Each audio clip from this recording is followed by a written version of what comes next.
All right. I think we'll still wait just a couple more, just another minute or so. And we want to also respect everybody's time. So looks like we have about 14 people, so we'll just wait. And I will just mention, it looks like we have a couple of people, or maybe at least one person who is here for our webinars in June. And I did want to mention that this webinar is a combination of those two webinars. So if you have already done our two webinars, this would be the same content, but packaged all in one day. So I do want to mention that in case anybody is taking this again. So I think that we will get going here, and I'll start with Brent. If maybe, Brent, you want to introduce yourself, and then I'll introduce Sydney and myself. So. Yeah, absolutely. Thank you, Lisa. My name is Brent Jensen. I am the Online Engagement Coordinator for New Tactics in Human Rights at the Center for Victims of Torture. So I oversee the website and tactical mapping tool and e-learning components of New Tactics work. So today, obviously, I'll be talking about the tactical mapping tool and going over a lot of the technical aspects of the tool, while Lisa will give you more of the theoretical overview of how to use the tool and our methodology. So look forward to speaking with you all, and thank you so much for being here. Great, thanks. And then Sydney Newman is our intern with New Tactics in Human Rights, and she's a phenomenal behind-the-scenes coordinator, and we're really happy to have her on board to help us with some of the tech stuff, so which is great. And my name is Lisa Peterson de la Cueva, and I'm a training officer with the New Tactics in Human Rights program here at the Center for Victims of Torture, and we are based in Minnesota. So, and I'll just say I hope that today we are going to be doing this webinar that is, again, it's a repeat of a couple of the webinars that we had in June. It's an introduction to the New Tactics in Human Rights methodology, as well as an exploration of the tactical mapping tool, which is an online version of one of the mapping tools that we use in our methodology that you can access from anywhere in the world to help you on your advocacy campaigns and your strategy campaigns. And so this webinar is also a partnership with Equitas, which is a human rights organization based in Montreal in Canada. And they do education and training with human rights advocates and promotion of human rights. And the project was also funded by Global Affairs Canada, which is a funding wing of the Canadian government. So we're really happy about that partnership. The webinar today is, we have never done a combined webinar of 3 hours. So I wanted to just go through the timing and make sure that everybody is comfortable. We want you to be participating throughout the whole time, comfortable for the 3 hours, able to take breaks, and just be with us as we explore both the New Tactics methodology and the TMTs. So we will be breaking up the webinar into 2 different parts. It will include the first part, which is really an overview of our methodology, as well as a sort of basic intro to the tactical mapping tool, which is this database that Brent will talk about a little bit more. And then we'll go on to a 10-minute break. And in that first part, I just put this picture of the Naju case study that's up as a reminder that you should have gotten in your email a link to the Naju case study, which we will be using as a shared place of understanding to be able to kind of practice the TMT. So when we get to that point, you will be referring back to that case study. So we'll take a 10-minute break, and then we'll come back for the second part of the webinar, where we will focus a little bit more on the technical skills and the things that you'll really need to know in order to truly be able to use the TMT to its fullest potential. So hopefully that will get you familiar with the TMC, and just some of the logistics of moving around it. And so that's the tactical mapping tool, this database that will help you with your strategy. So by the end of the webinar, we would really like you to have a sense of our methodology. We'd like you to have a sense of the tool that we have developed to help you plan your advocacy campaigns. So this is really just an exposure, dipping your feet in the water and getting you sort of acclimated to some of the tools that we have in our toolbox. So, great. We will also be participating throughout the entire thing with through the chat bar. So I do want to point out a couple of different things. There are two ways that you can participate in the chat bar. You can either connect with just the panelists, and if you click on the panelists, then that would just go to myself and to Brent and to Sydney. And if you click on the panelists and the attendees, that will go to everybody on the call. And I know that there are different groups working with human rights issues, and if you are for some reason worried about your privacy and you'd only like to interact with the panelists, that's fine. But we would prefer, obviously, if you are able to interact with everybody on the call. So that being said, I will just repeat that this is a 3-hour webinar. Brent and I have been doing our stretches, getting ready to be together for 3 hours, and we just encourage you to do what you need to do to take care of your body. Take a break if you need to come back, but we will be taking that 10-minute break in the middle so that we can all sort of take care of ourselves. So that being said, I'd like to just start out by asking everybody who is on the webinar to just tell me a little bit about their work, and let's start with where you are, and then also what issues are you working on. So we can just kind of practice right now. If you can put your answers into the webinar chat screen, that would be great. And as I said, as you're writing your chats, that some of us are in Minnesota. Brent, myself, and Sydney are based in Minnesota. We also have an office in Jordan, in Amman. So we have, CBT has some programs there, and then I'll be talking about some of the other ones. So, and I know that we have somebody from Kenya on, who is repeating, which is really great, and we're welcome to have you. I think that's Beatrice. And then I'm going to wait actually for a couple more people before we get going.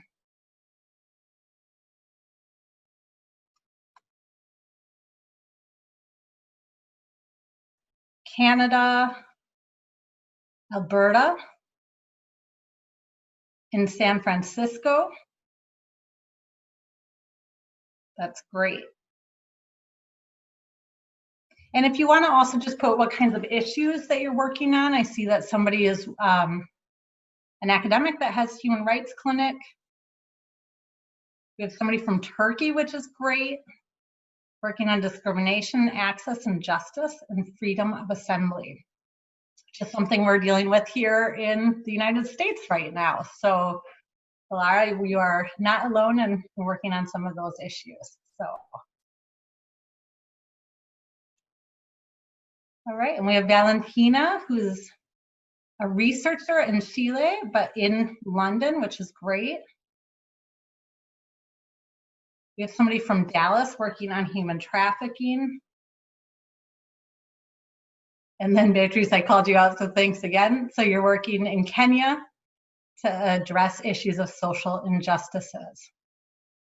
So it seems like we have quite a range of people kind of across the globe, and then also a range of issues. So some people who are working more broadly in human rights, and then also some people who are a little bit more specified in their issues areas, which is either one of those work really well with our advocacy. So, and I'll just read this last one before we move on.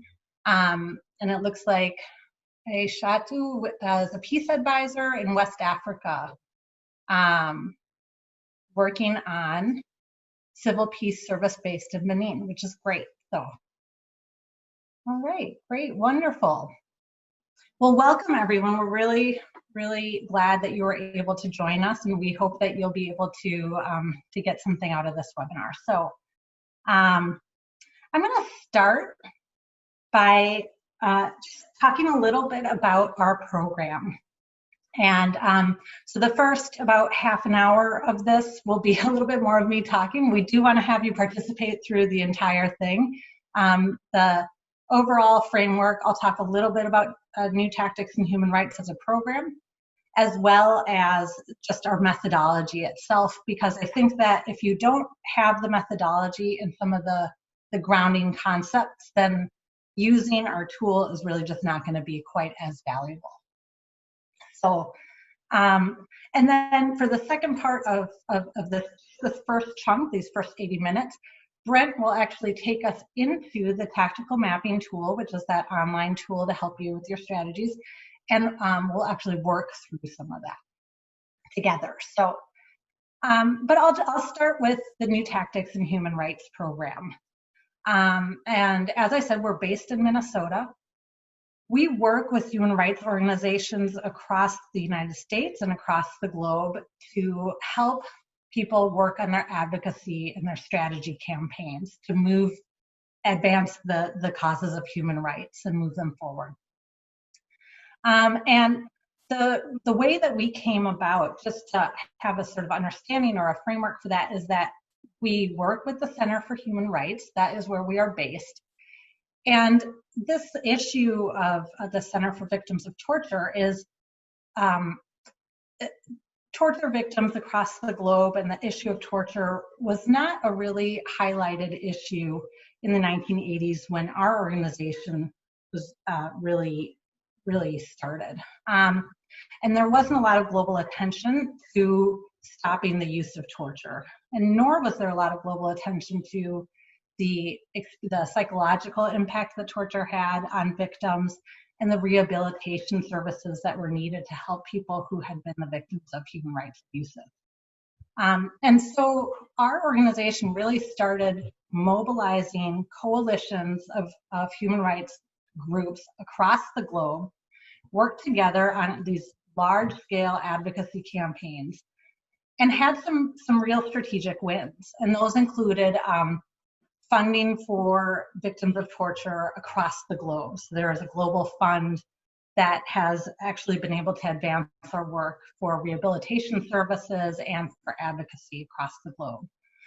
We've had some strategic wins locally in Minnesota with the provision of funding for victim survivors from the state of Minnesota. And so throughout this 10, 20-year period of working on these large-scale advocacy campaigns, we learned some lessons along the way. And we realized that we really would have loved to have these lessons as we were doing that advocacy ourselves. And that would have been helpful to have somebody that could have walked us through some of the things that we learned organically. And so this is how our methodology started to evolve into a more packaged methodology.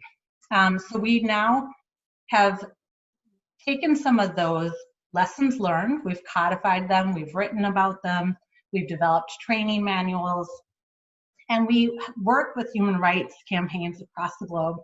And a lot of what we do is face-to-face trainings. And we have this office in Minnesota, and then we also have an office based in Jordan that does regional trainings in the Middle East and North Africa. And these face-to-face trainings are these often, 5, 7, 10-day workshops with human rights groups. And those face-to-face trainings have happened all over the globe, dozens of countries, and we've actually facilitated about hundreds of these throughout the years.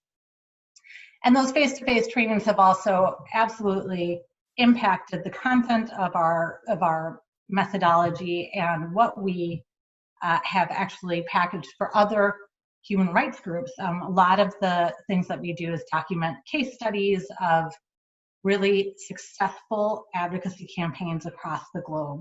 And we've also tried to learn from those as we work and facilitate with other groups. So everything that you see today has been very much influenced by human rights activists across the globe, the content itself. We also have a lot of online resources for activists, and I will walk you through those a little bit later because we really encourage you to explore some of the online resources that we have on our website.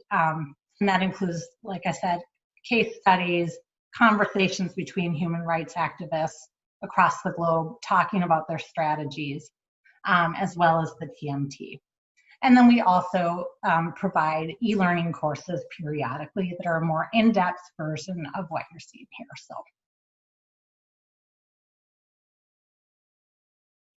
I'm going to dive into the methodology so that you can have an understanding as we move to the TMT of what we're talking about.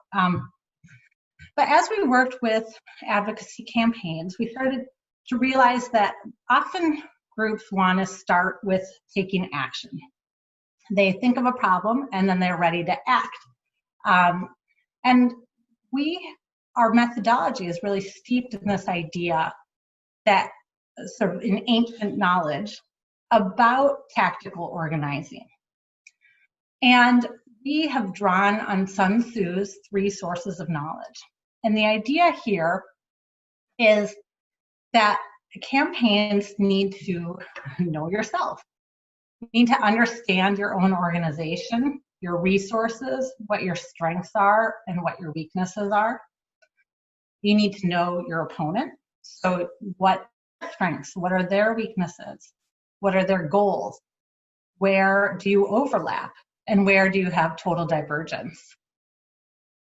And then also knowing the terrain. And if you have ever read Sun Tzu, you may know that we're drawing on a military strategist, which could feel a little strange and a little off-putting. However, one of the things is Sun Tzu is not necessarily an advocate of war. War is a last resort, and we advocate for nonviolence always. Our methodology, our foundation is steeped in the idea of nonviolence.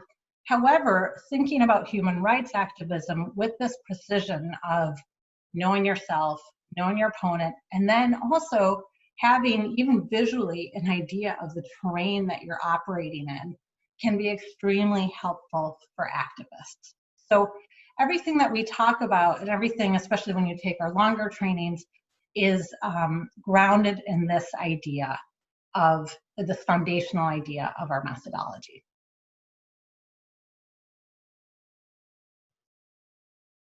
One thing that we do is we work with human rights activists to both narrow down a problem and then also develop a vision.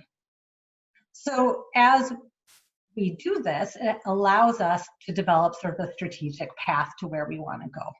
Often human rights groups feel that they have such a large problem that it doesn't even feel like they can tackle it. And I'm sure if anybody who's on this call can know that the problems can seem insurmountable, intractable. You don't feel like you can solve them all. And so we really work with groups to narrow down a problem so that it is achievable, so that it falls within the strength of the organization, going back to know yourself.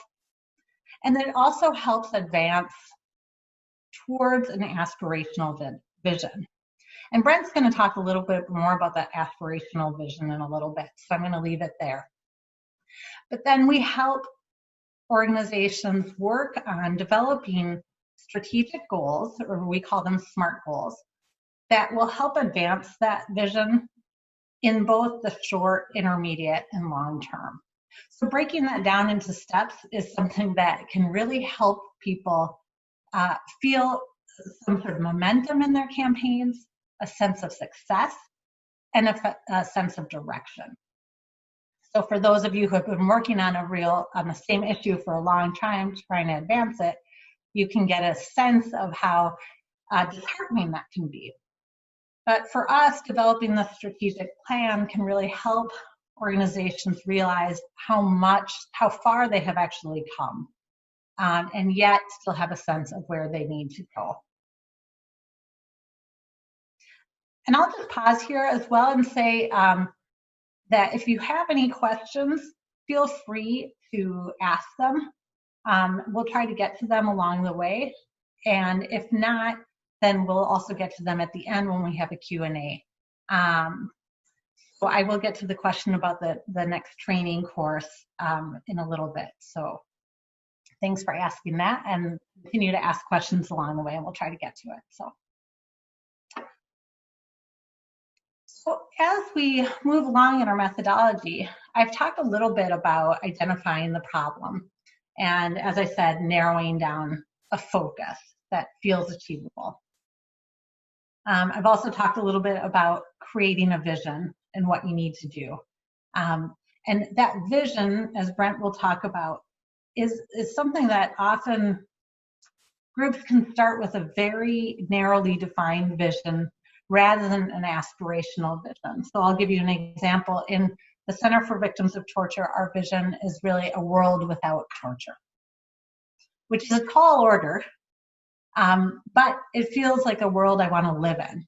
It feels like something I want to really work towards. And it may never happen, or it might happen much more down the line, but that sort of aspirational visioning can really help energize activists. And one of the things that we really want to do is help activists stay in this for the long haul. We want people to feel engaged and active and like they want to keep working on these battles that are extremely hard to win. So even having that aspirational goal can help activists stay in this for a while. Our third part of this, what we call the strategic effectiveness method, is around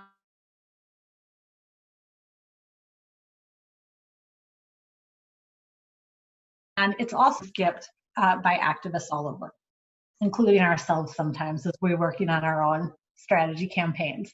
However, we've gotten a lot better about it because of our methodology. But mapping the terrain really asks activist groups to consider their advocacy from the relationship model. So understanding that advocacy is not about a policy or an implementation or an institution or a law, but it's about the people that actually implement those. So this seems like a pretty normal, common concept, but it's actually not when you're organizing, because you need to identify people that you can move or that you can sway or that represent the problem that you're working on, because those people also represent power dynamics and relationships and either abuse or victims. So we really have created a tool, the TMT, that allows you to look at your organizing much more from a human relationship context. And I'll talk a little bit about that actually more in part 2 after we come back from the break. But this also helps you understand just the broader social, economic, political context that you're in. This is where we will spend a big chunk of today's webinar, is in this mapping the terrain. And then afterwards, we also ask groups to explore tactics. And these are actions that people use to move their strategy forward. So we really want to promote the amazing work that human rights groups are doing all over the globe and learn from each other. So we firmly believe that we need to understand other groups' work, what has worked, what hasn't, creative ideas for advancing your work forward. We are so lucky to be able to see some of the amazing creative work that people do and actions that they take to advance their work. So on our website, we actually have a database that you can explore on your own time that has examples of successful tactics that groups have used. And we ask groups to do this, as part of the strategic effectiveness method. So then we're finally at this place of taking action.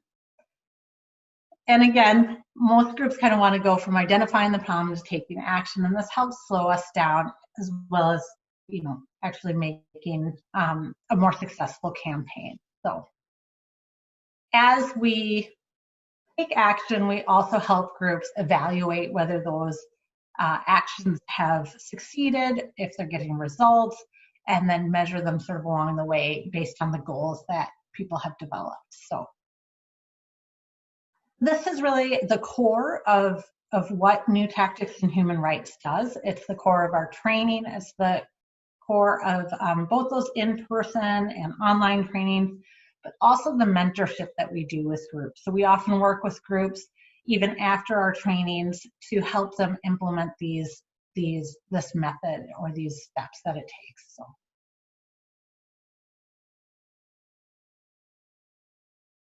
All right, and then I'll just show you here. I wanted to give a visual sense of what I'm talking about when I say mapping the terrain. So we ask groups to work from that human relationship space. So I'll talk about that in a second. But when we do these trainings in person, they get pretty messy. We see groups working on the people. They ask them to map the people involved in their issue, identify the center kind of relationship around that issue, and I'll talk about that in a second. And then really map out some of the relationships or the power dynamics between all of those actors on the map. So this is what this looks like in person. When you're actually with us, you're using Post-it notes, moving things around, and often groups work collaboratively to get to this place of mapping. And in this process, it really helps groups identify actually who their target audiences are, or who they want to mobilize, or who they need to engage as decision makers.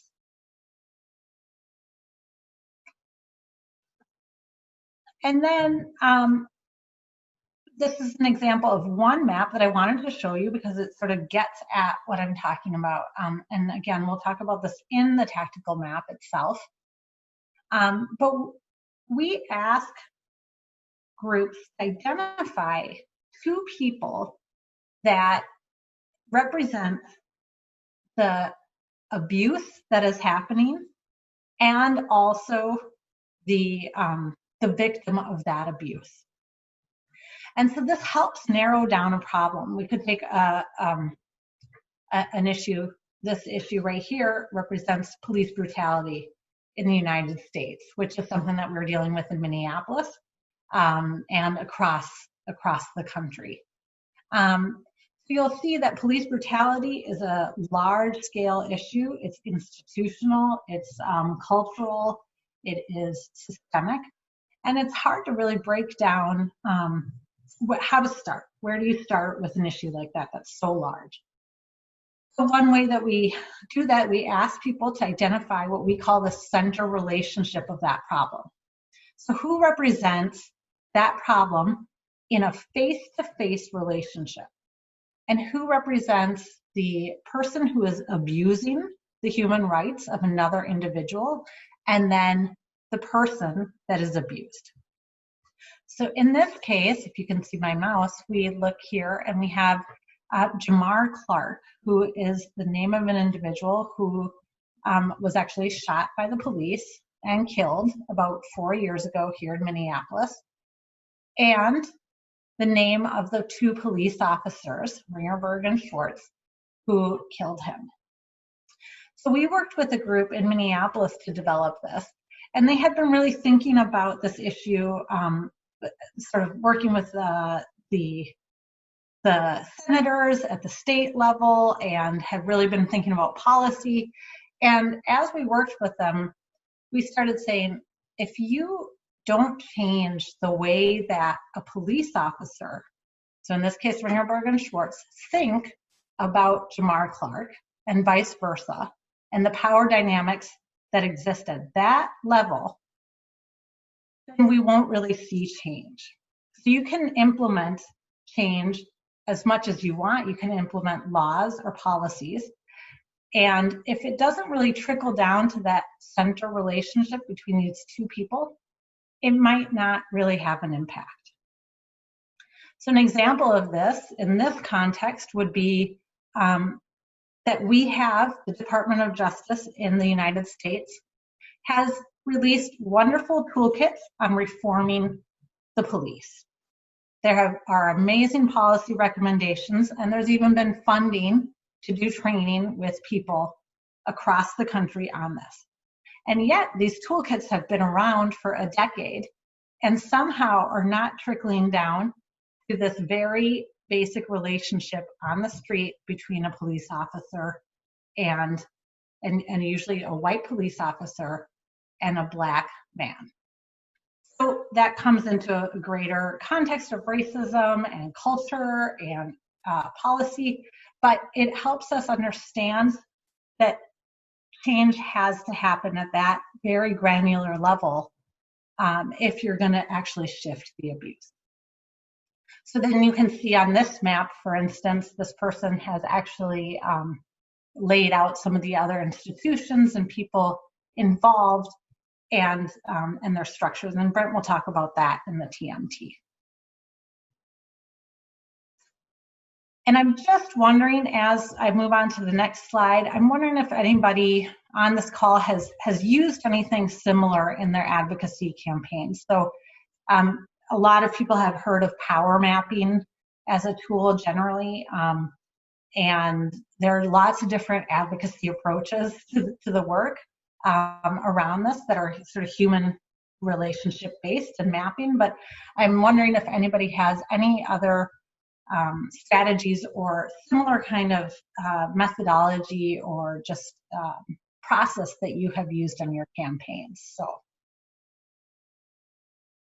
And we have a question here, can the center relationship only be real people or also an organization or institution? That's a great question, and we get it all the time.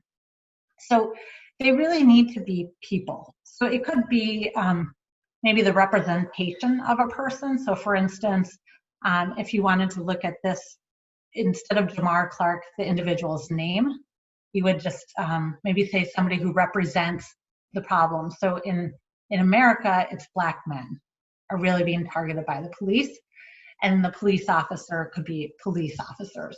And it's not exclusive to white police officers, but you might choose one of those things. But you're right, it can't really be an institution or an organization because that's not really where change happens. Change happens through behavior of people. And institutions certainly can have a behavior or a set of characteristics, attributes, but for us to really see change, it needs to happen in the behavior of people. So that's why it's important to center that right around people, and we'll come back to it. So I'll also say, so Valentina has used actor mapping to develop child policies in the Chilean judiciary. So it sounds pretty similar in some ways. And it'll be interesting, Valentina, as we go through this to see what feels really similar and what feels different. But I think a lot of these methods kind of piggyback on one another. So, and then there's also the mapping tool and the diagram. So, great. So we'll kind of revisit that throughout the webinar. So as we looked at these Post-it notes and the mapping, we realized we wanted to do this online. And there were a couple of different reasons for that.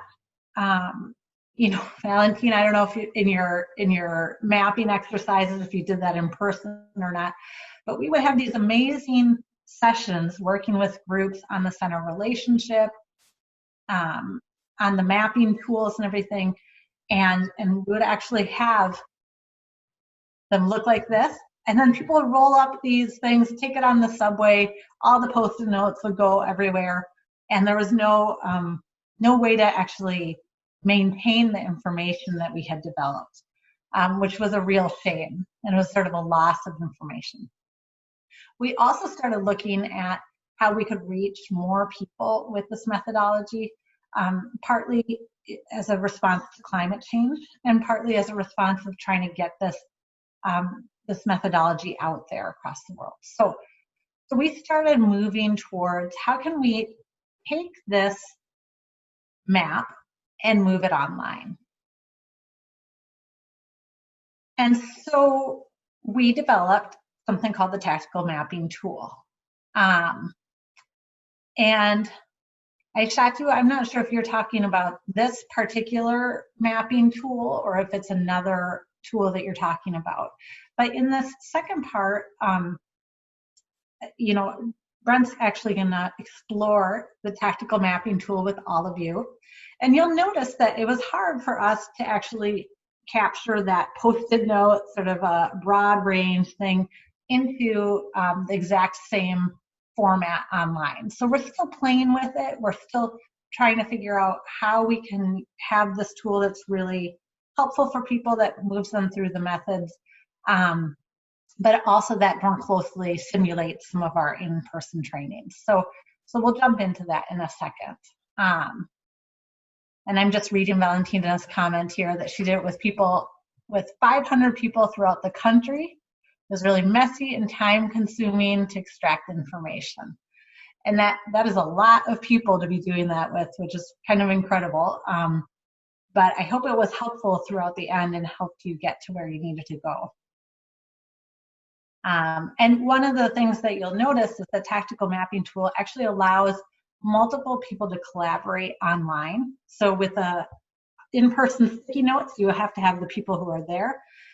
With our online version, you can have 50 people throughout the country really working together on that. So that's a great example of how the Tactical Mapping Tool could be helpful for people.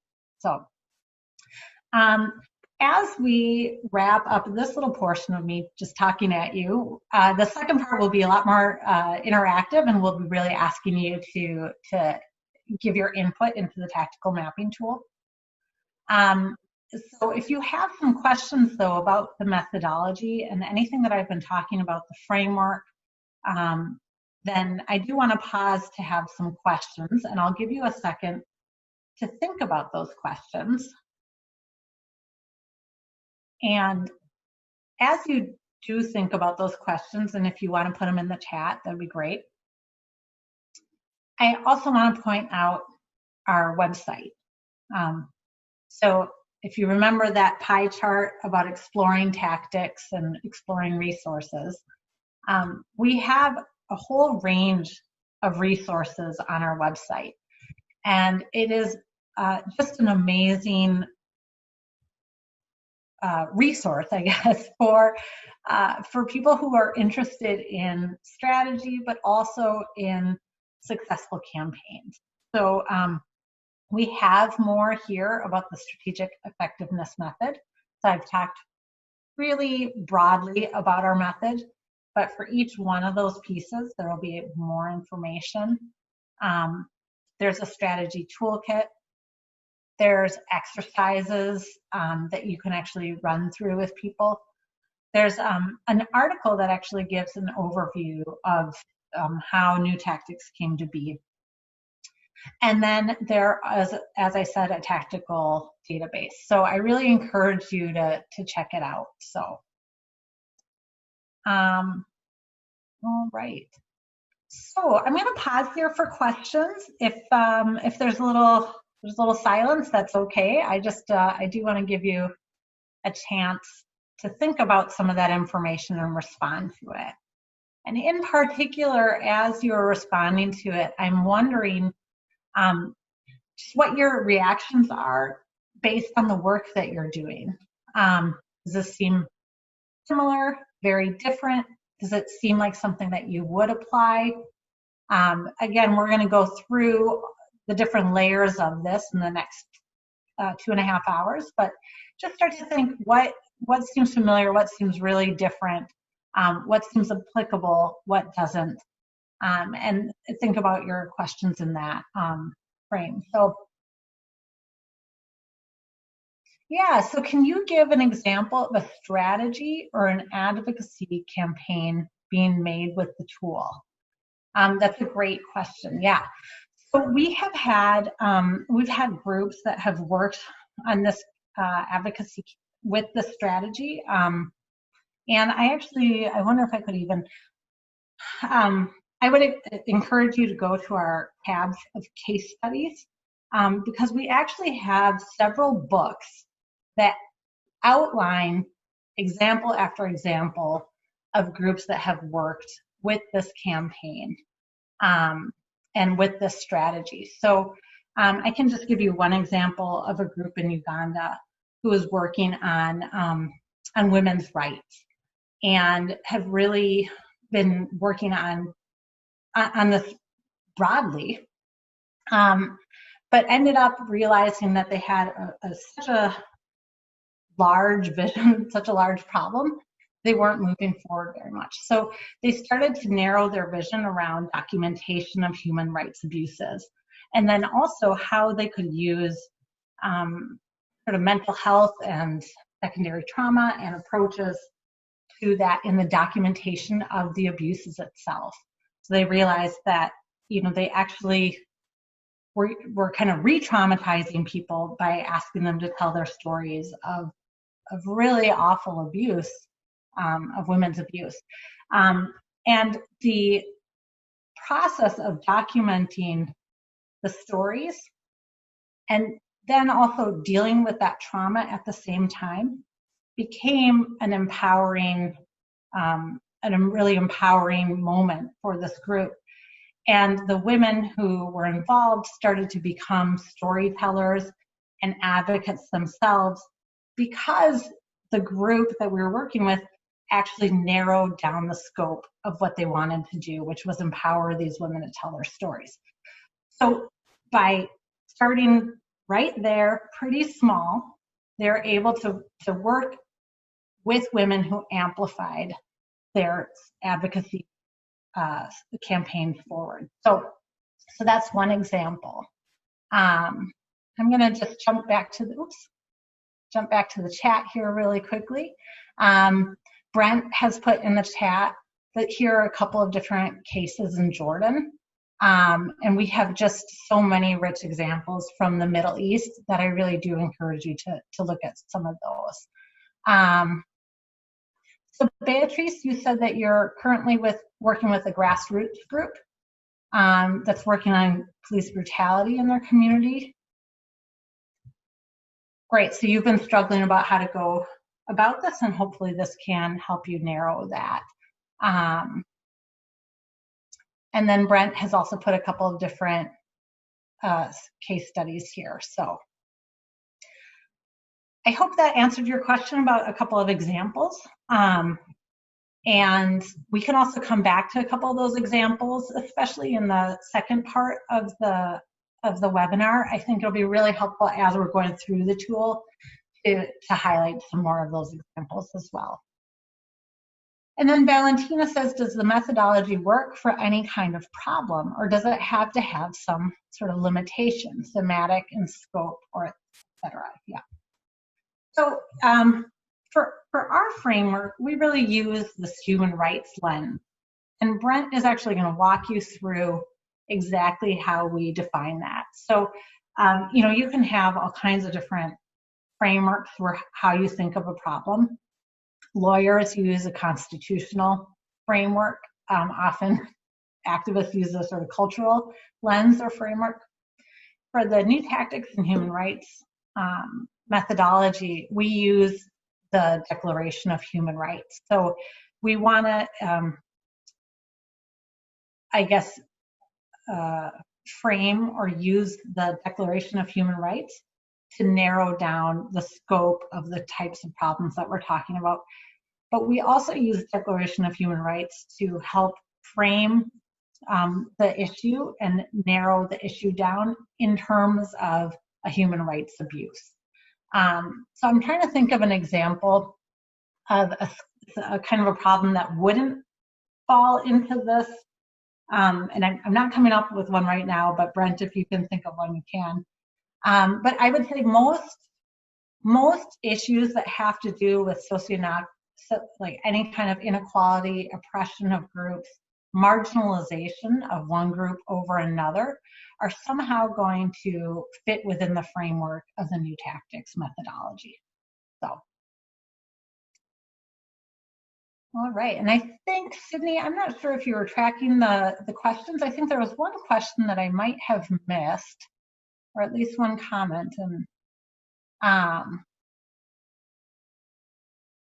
right, I think all right, Sydney says I got all of them, which is great. Sometimes I get them, sometimes I miss a really great question, and I'm kind of sad that I didn't get it. So thanks, Sydney, I appreciate that. So, okay. And then I'll just address one more of these before we'll take a poll in a second and just give you a chance to breathe and to stop hearing me talk. But I'll just say, I think Jan says, how do you work with issues where most affected people aren't digitally literate? That is a really great question. So Jan, I mean, we work with both activists who may not be digitally literate, as well as some of the communities that they're working with. And obviously that's a limitation of the online tactical tool. It's a huge limitation of the COVID era as well. My field is actually working with empowering people around digital literacy and helping with that. In terms of the tactical mapping tool, I think that we have grappled with this idea of digital literacy in the tool, and we've come to kind of like, this is the limitation of what we can do, is really provide this tool and then also provide training to people who might want to use it. So we do work with groups that may have various levels of digital literacy, and part of the reason we wanted to design the tool very simply was to help with that. But you do have to have a level of digital literacy to use this particular tool. When we do the face-to-face trainings, really can really work with people from a whole range of literacies, and even people who can't read and write, we work with them because you really don't need that in order to work with the methodology with us. So Nancy Pearson says that every issue fits into the Universal Declaration of Human Rights, and that they're often further outlined in different UN conventions. And Nancy is joining us. She's another member of the New Tactics team, so she would know because she developed this whole methodology. But absolutely, the Universal Declaration of Human Rights is extremely broad and designed to be able to capture various methods of inequality and oppression. Naju says, so stigma and discrimination would also be defined to be part of your human rights framework. Absolutely, and we would, as we move into the tactical mapping tool, we will absolutely talk about how you can break that down, both of those issues, into more concrete avenues within the Declaration of Human Rights, but then also strategically break that down into different ways. So discrimination and stigma can operate culturally. They can operate through laws and policies. They can operate through the implementation of laws and policies. So part of what we do is help groups break down an issue like stigma and discrimination. All right. And Beth said she didn't realize it was a 3-hour session. So Beth, we appreciate your participation. So, all right, I'm gonna stop and just go on to a poll. So I'm gonna have Sydney just take a second and move on to the poll.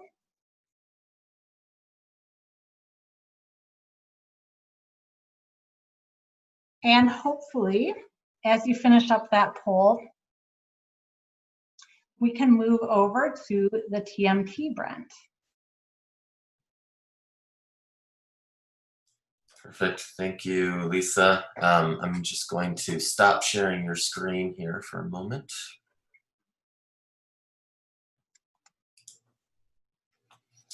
And I'm going to switch.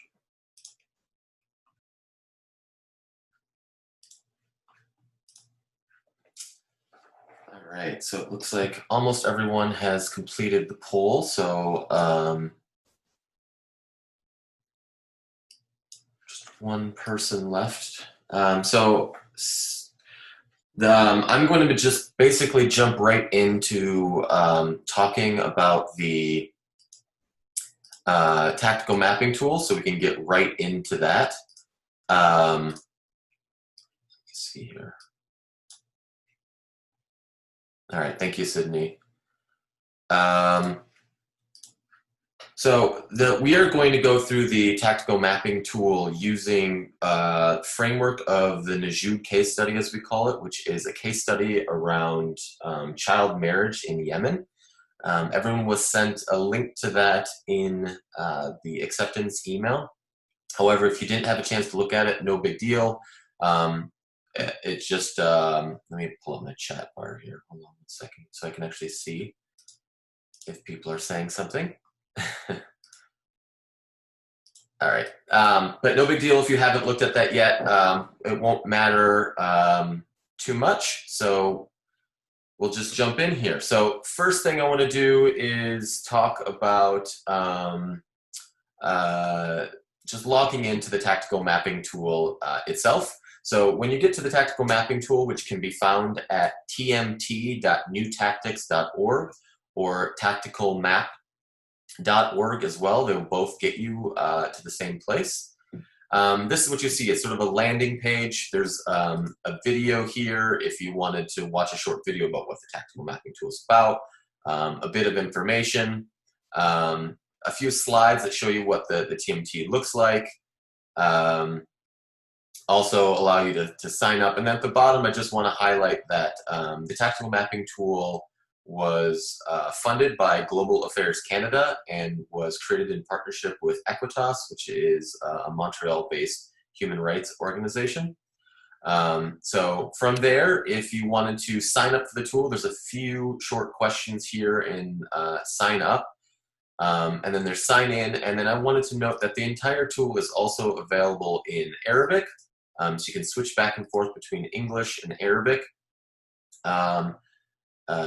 Everything will be translated except for, of course, information that you enter in yourself. So we're just going to go right into signing in to the tool. And I am going to go into this account quick. Let me just pull up. So we have two-step verification. Oops. Just wait for this to load.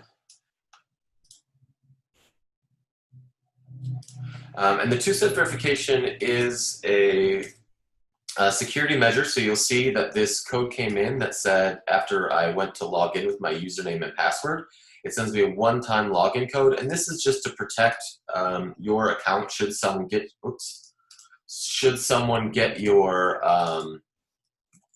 your username and password, that they would also need access to your email in order to log in and see the information that you have inside of your account. So I'm going to use that code in here that I've taken from my email, and I'm going to finish signing in. And as I come in, it's going to say that I currently have no map. So I am a new user on this account. And so there's going to be a big button here that says create a map. So that's really the only thing I can do at this stage of the game. So I'm going to click create map. And that's going to bring me to what we refer to as our onboarding questions. So this is a series of 7 questions that lead you through the process of developing a problem and a vision statement. And the purpose of going through this is to really get people to think about what issue they're actually wanting to work on, and to bring people together that when you collaborate with others, that you're working toward the same objectives and the same vision. So we're going to walk through together answering these 7 questions utilizing the Naju case study. Now Naju was, this case is from over a decade old at this point in time. But Naju was a 10-year-old girl in Yemen that was given away to be married to a man who was in his 30s. And he had promised to not consummate the marriage until she was old enough. He did not do that. He raped her. He was also abusive in other ways. And she actually ran away from his home and went to the police and filed for a divorce. And there was a lengthy court battle, and it became an internationally recognized issue that was taking place. So for those of you that have read it, you'll be able to help me answer some of these questions. If not, I'll be talking through the questions, sort of utilizing the lens of that story. So the first question of our onboarding process is, what specific human rights problem would you like to address? And so they're at the bottom of every single question, and I'm going to try and zoom in here a little bit since some people may be using smaller computers, just so we can see it in the screen sharing. But at the bottom of every question is this area, which is some help text, and then we also offer some example text. So the help text in this section says, refine a broad problem to a specific facet of that problem. So oftentimes someone will say that I want to work on the issue of education. And we really work with them through our process of getting them to drill down to something that is more specific and actionable. So our example says perhaps something more like working on the issue of high female dropout rate. For the issue of child marriage, we could work to drill down, but for the purposes of this right now, we're going to keep it relatively straightforward and just say the issue is child marriage. So then I'm going to hit enter or push this down arrow, and that's going to bring me to question number 2. So where is this problem taking place? Again, the help text reads, although a problem may exist everywhere, specify a location where you want to focus your advocacy efforts, and again, become more specific. Drill down to something. So the issue of child marriage is actually a global issue. It happens everywhere. But in this case, we want to work on it in Yemen. We could drill down to perhaps the village that Naju came from. But in this instance, we want to be a little bit more broad, but not so broad as the entire world. We want to focus on the issue in Yemen. So we're going to put that in for question number 2, and I'm going to hit enter. And then that brings us to question number 3. What group is directly impacted by this problem? So while many people may experience the human rights problem we've identified, child marriage, who is most marginalized, excluded, or impacted by the problem that you would like to address? So we could say girls, or we could say something like girls aged 6 to 16 living in rural communities, something along those lines. Again, that's related to our education example text. Did anyone have a chance to read through the Naju case study or is familiar with that child marriage case study and has a thought of how we would answer this in the help text, or in the chat bar? Feel free to chime in and help me answer some of these questions as we go along. Young girls, yes, I mean, that's pretty straightforward for this one. Yeah, we got a couple, so let's just put that in, young girls. And we'll hit enter on this one. We'll move to question, yes, girls age 10 to 18 would also, would be a great. You could enter an age range. You'll see how it sort of plays out in the final problem statement, but that would absolutely work if we wanted to try something like that. So this gets back to that. So the question number 4 goes back to something that Lisa described earlier, which is the center relationship. We identify the center relationship as a victim and a violator. We use the term violator because they are violating their human right. So in this sense, so we say what 2 people in a face-to-face relationship, and that's key. They have to be people who are interacting one-on-one with each other. So not institutions, not organizations, but two individuals that closely represent the problem. So they are the ones that you will build your network of human relationships out from. So in this case, we could put Naju as the victim. We could also put someone who's representative of the issue. We could put adolescent girl, aged 10 or something along those lines. But we have a name. This is the one that we want to build our case study off of, so we'll use it here. Anyone have any thoughts about who the violator would be in this particular issue? And who we identify as the violator often will dictate what issue that we want to be addressing. So, or how we go about addressing that issue, the type of tactics that we choose, the type of path that we go down. And so slight variations in who the violator is makes a difference in the type of work that we want to accomplish.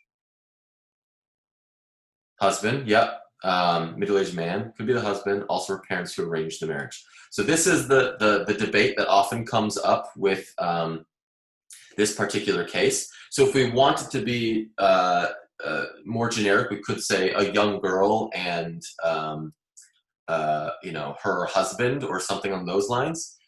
In this particular case, we often have a debate between, is the issue with her husband, quote unquote husband, or with her parents. And we often settle on going with her father. Her father is the one who made the decision to give her away for a dowry because he can't afford to raise the children. So I think you're right on, Valentina. That is sort of the root cause, if you will, of the issue.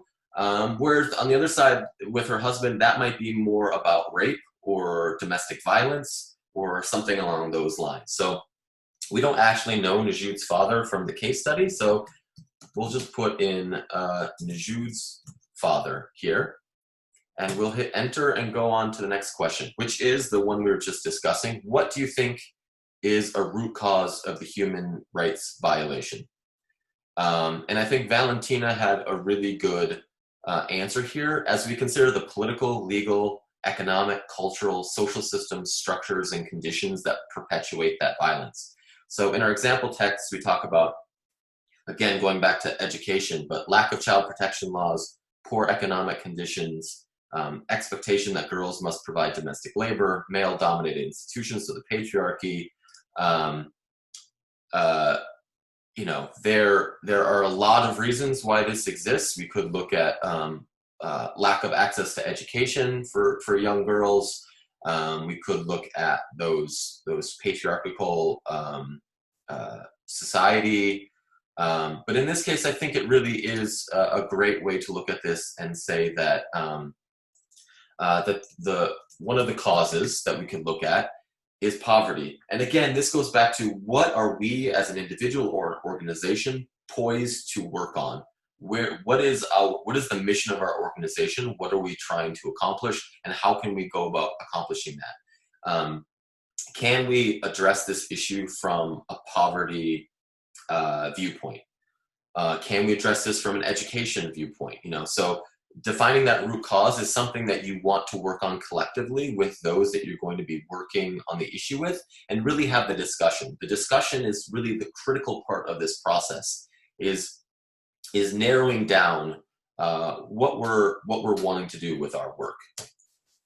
So that brings us to question 6, which is, what is the human right that is being violated? Lisa mentioned earlier that our methodology is through a human rights framework. And so we use the UDHR, or the Universal Declaration of Human Rights, as the structure for this. So as you click this time, it's actually going to pull up another menu, and it gives us the 30 articles from the Universal Declaration of Human Rights.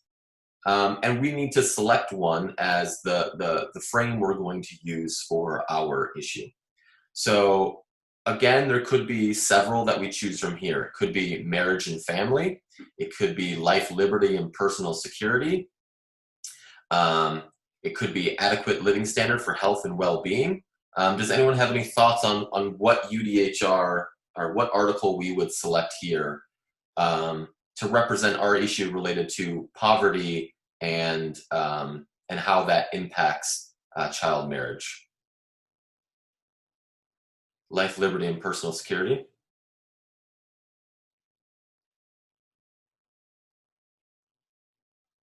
Yeah, I think that's a great choice, and I think freedom from torture and degrading treatment, that one as well could be. And I think again, as you choose this, it puts a lens of how you're going to address the issue and how you're going to talk about it and what type of tactics you're going to use and the type of people that you reach out to based on what right that you frame the issue as. So let's start with your first recommendation, life, liberty, and personal security. And I'm going to hit enter. And that is going to do sort of a Mad Lib style problem statement. So due to poverty in Yemen, the problem of child marriage is resulting in young girls having their right to life, liberty, and personal security denied. An example of this problem is the personal relationship between Naju and Naju's father. So now we have a problem statement that our group or our collection of activists can work from. If we don't agree with this, or let's say you put some answers in and the problem statement doesn't quite come out the way that you want to, once you've completed your problem and vision statement, the tool will allow you to go back and edit some of these answers and adjust as needed. But it gives you that point to react to edit from, and to work from. So I'm going to hit continue, and it's going to ask me one more question, which is, what would you recognize as a positive change as a result of addressing this problem? So if we were to be successful in our advocacy, what would that look like? What is our vision of the future? And understanding that what we want to achieve is critical to measuring impact. So an example might be, and we really want these to be large scale, right? Some of these examples that we provide here, like child marriage rates decreased by X%, which we could put in here, are actually more of SMART goals. They are steps along the way to achieving our true vision, which in this case might be policy change. It might be just an end to child marriage practices. So it could be a lot of different things. In this case, let's just put end to child marriage. Or let's change this. Child marriage no longer takes place. And I'm going to hit enter, and it's going to take some of my answers from the first 6 questions, and that last one's going to say, in my future, child marriage no longer takes place, ensuring young girls have the right to life, liberty, and personal security. So you'll see in this case, the way I wrote that last question doesn't quite flow into this format.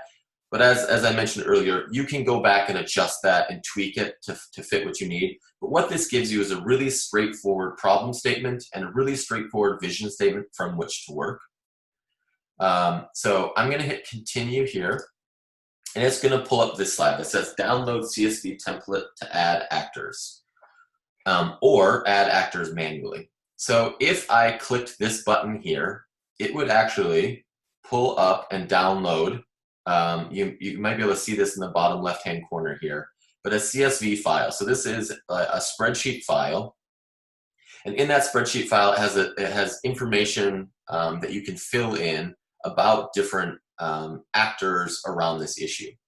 This is meant for people who want to work offline at building this network of individuals and then come back to the tool later and re-upload it. So if I wanted to come back later, I would actually just drag it right into this box and it would show this uploading screen. I've obviously added nobody, so it's not going to add anybody. And it would tell me, you haven't added anybody. It's blank. Please add at least somebody. But if I've added people into that, it would automatically populate that into my map. But since I haven't, I'm going to add actors manually. So you'll see when I get to this page that there are already 2 actors on what we refer to as the actor card page. So this page will be populated by people who are in and around your chosen issue. So the people that emanate from our central relationship. So since we've already entered in 2 people, Naju and her father, they show up on this page already. But what we want to do is add more people around this issue and on this map. So there's a card here that says new, and by clicking on that card, it's going to bring me to the actor profile page. So an actor profile page is like a database of information about people who surround this particular issue. Now, there are a lot of different pieces of information that you can add. Line this out a little bit here. There's a lot of different information that you can add into this actor profile page. First name, last name, age, gender, where they live, geographical designation. You can tag them to group people together, perhaps an organizational affiliation. There's a job title, phone number, notes about them. And then there's some information on the right side here, which is like an information card. But there's actually only 3 pieces of information about a person that you have to have in order to save them to your map. And that is a first name. And the first name can actually, this box can also be used if at this stage of the game you want to add organizations. Ultimately, it'd be great to research those organizations and identify the players from within that. But oftentimes we need to add institutions as actors. So yes, Valentina, at this stage, we're going to add institutions. And as we know more about them, we might put in who are the players at that institution. But when we build on our map, adding institutions is something that we can do. So you would put those names in that first name box. Because what you put in the first name box is actually what will show up on your map at this point in time. The other required area, and I'm just going to put, let's put the judge from the case study here. And we're going to we need to select a geographical designation. So this is local, regional, national, or international. So where do they fall in this scope of this issue?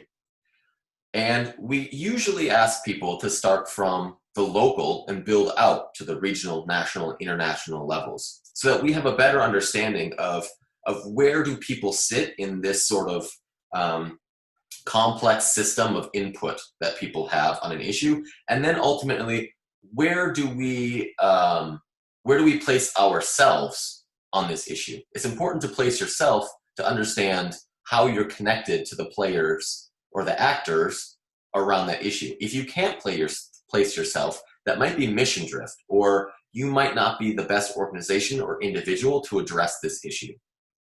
So in this case, the judge is a local judge, so we're going to put local.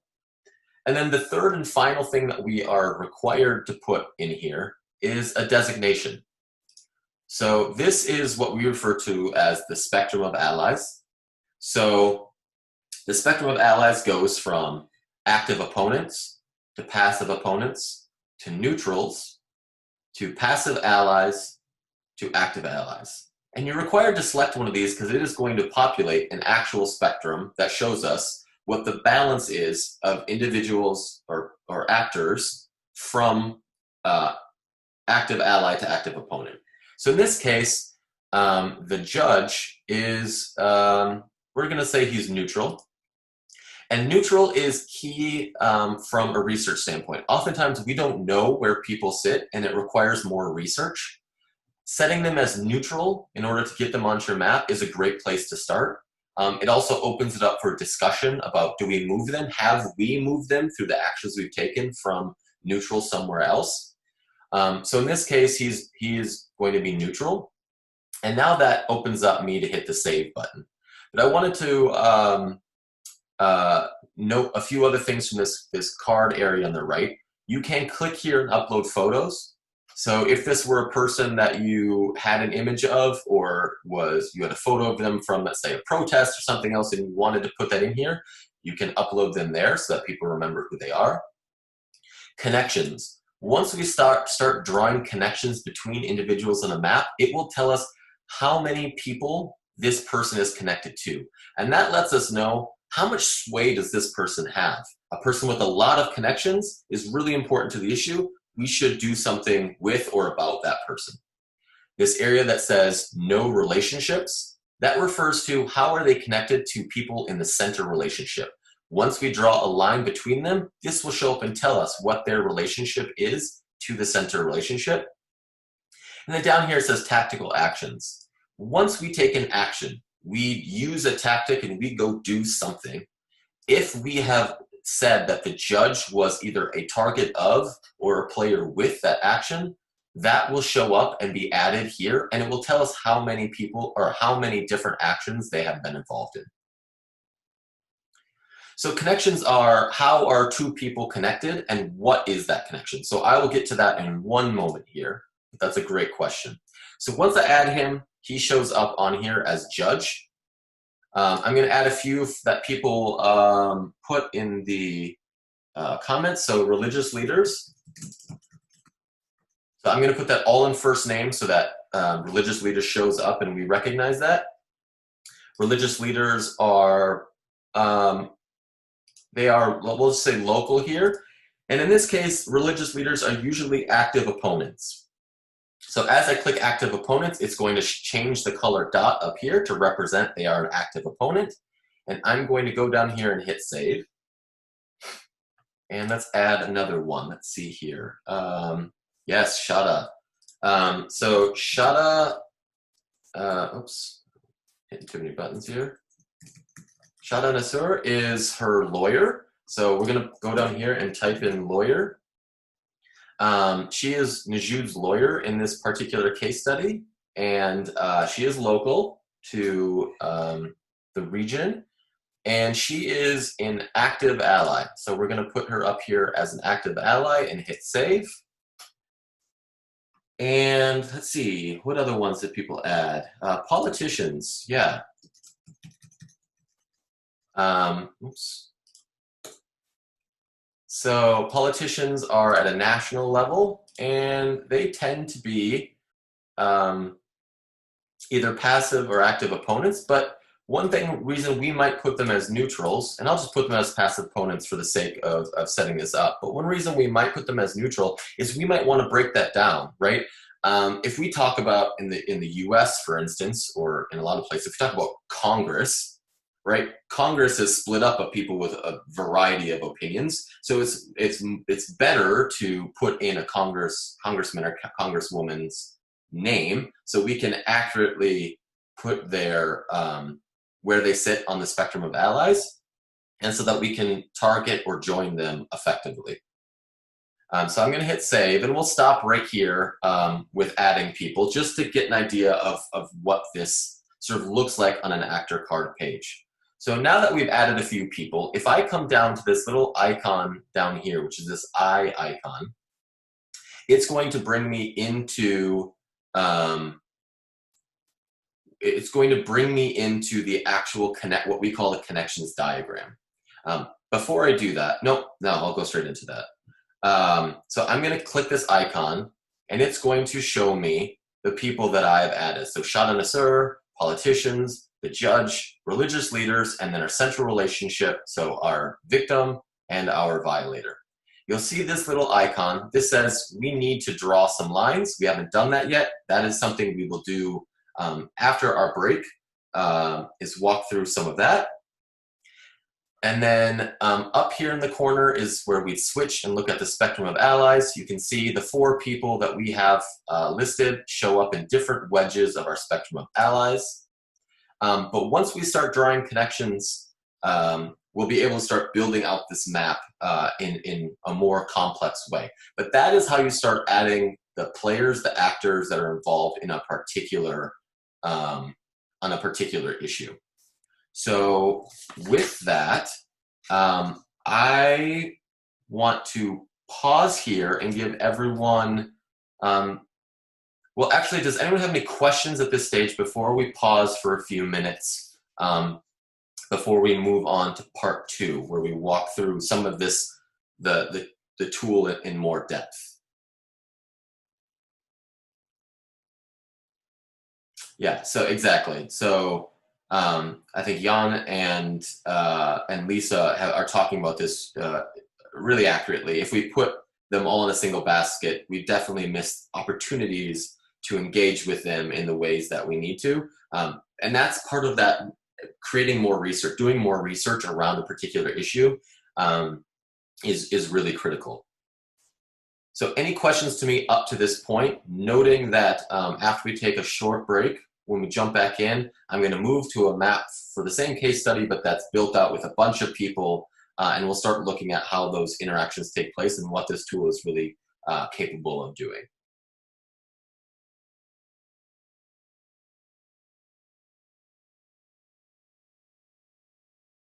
All right, so it doesn't look like we have any questions.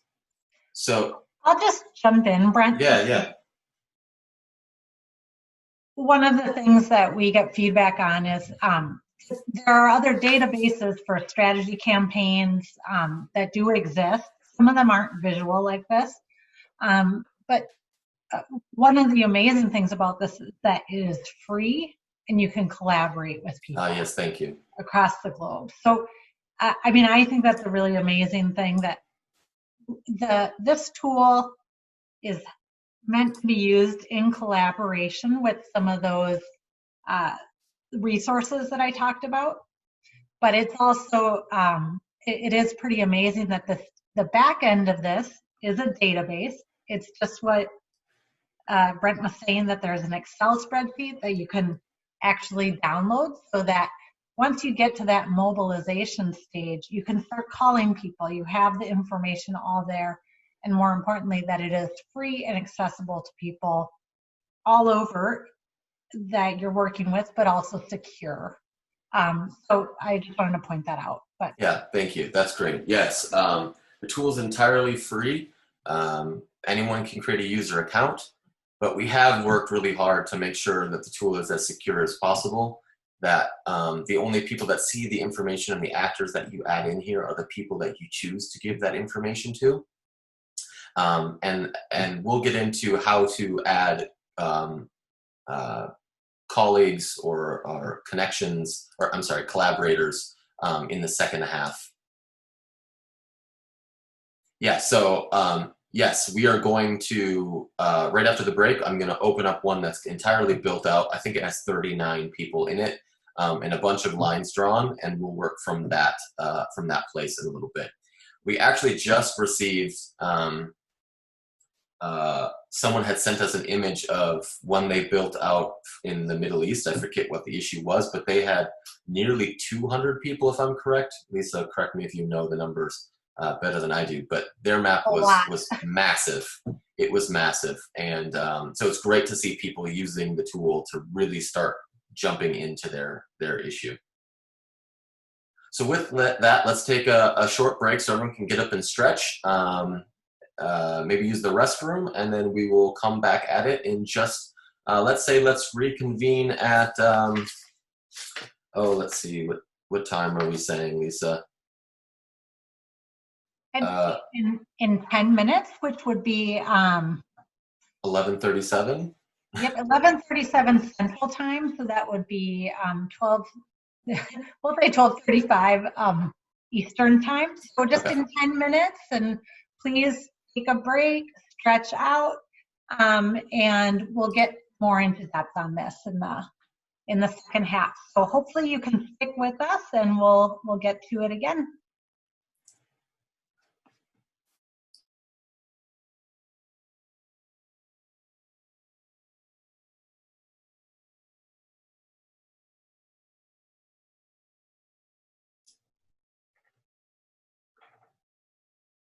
All right, welcome back, everyone. I think we're still perhaps waiting on Lisa for a minute here, and I'll give everyone a chance to get back to the computers. Oh, Lisa, hello. All right, so let's just jump back into it. We're going to start with a little icebreaker to get us back into the second half, and if people have been still sitting at their computers, loosen up a little bit. So Lisa, I'm going to let you lead that while I get it pulled up. Yeah, so we'll see. I'm assuming most people have kind of come back. I hope that you stretched. One of the things about doing webinars is that you can't really read the room or see what's going on. And also we just like to do a little bit of a refresh in the middle of delivering a lot of content. So we thought we would just take a second before we jump right back into the tool.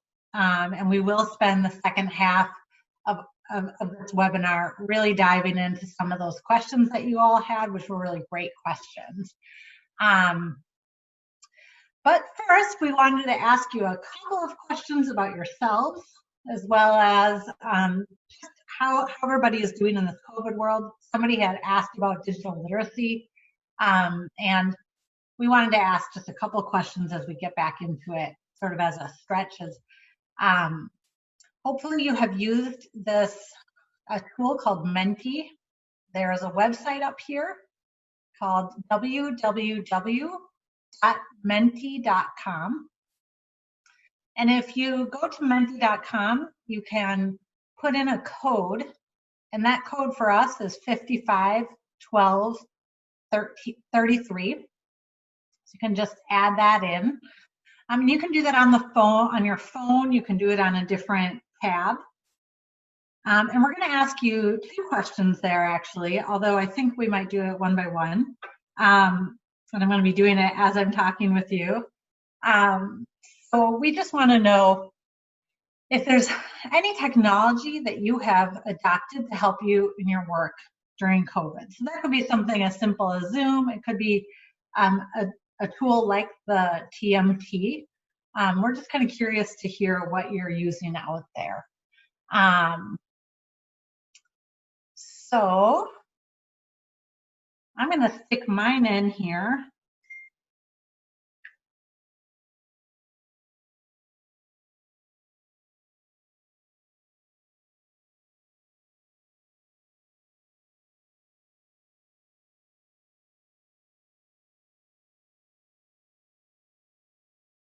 I've just put in some, and then Brent and Sydney and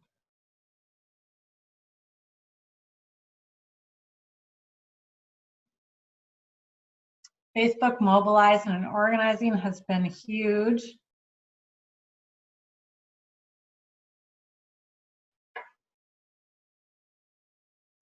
I just put this one in, Mural, which is a phenomenal tool for doing the kind of Post-it note layouts that I was talking about if you're doing any work brainstorming with groups. It's a phenomenal thing.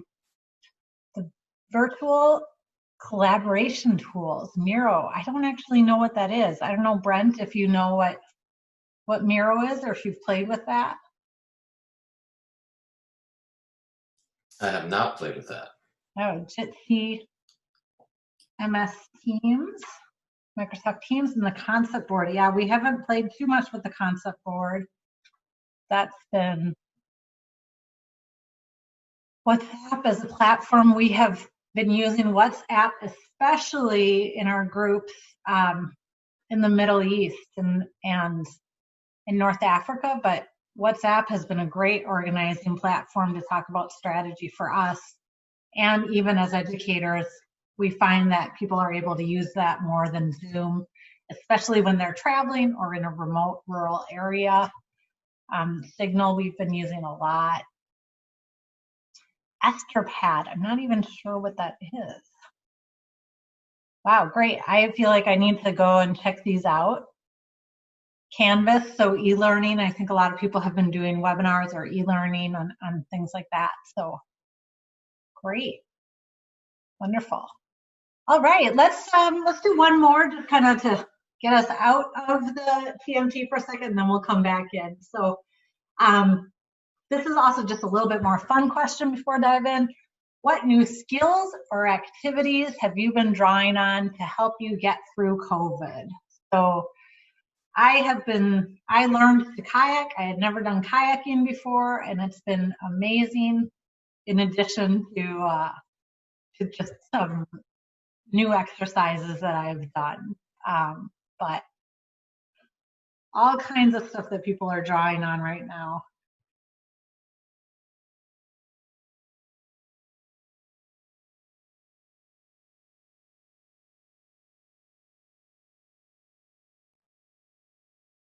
And if you didn't know, on your phone or in your thing, you might need to click on next question.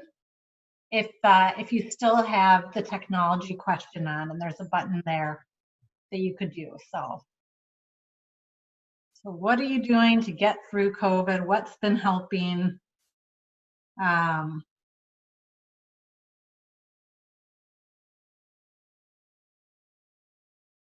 Online courses. I've been connecting with family all over the world. I have family in Canada, Germany, Mexico, the US, and we've been doing Zoom parties, swimming, gardening, sourdough bread.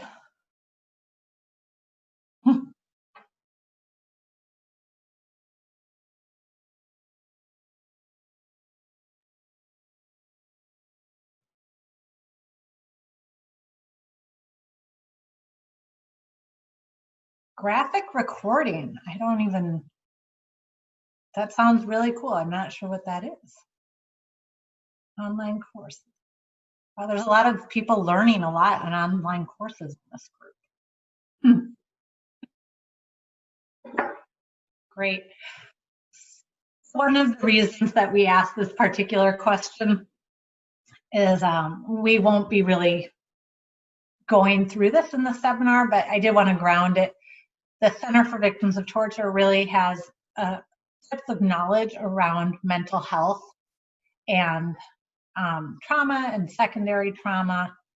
And they've also developed a wide range of tools around resiliency for activists, for people who have gone through hardship. And one of the things that we do in our face-to-face trainings is really integrate a sense of how are you taking care of yourself as a human rights activist? What are you doing internally in your own self or even organizationally to help your campaign move forward?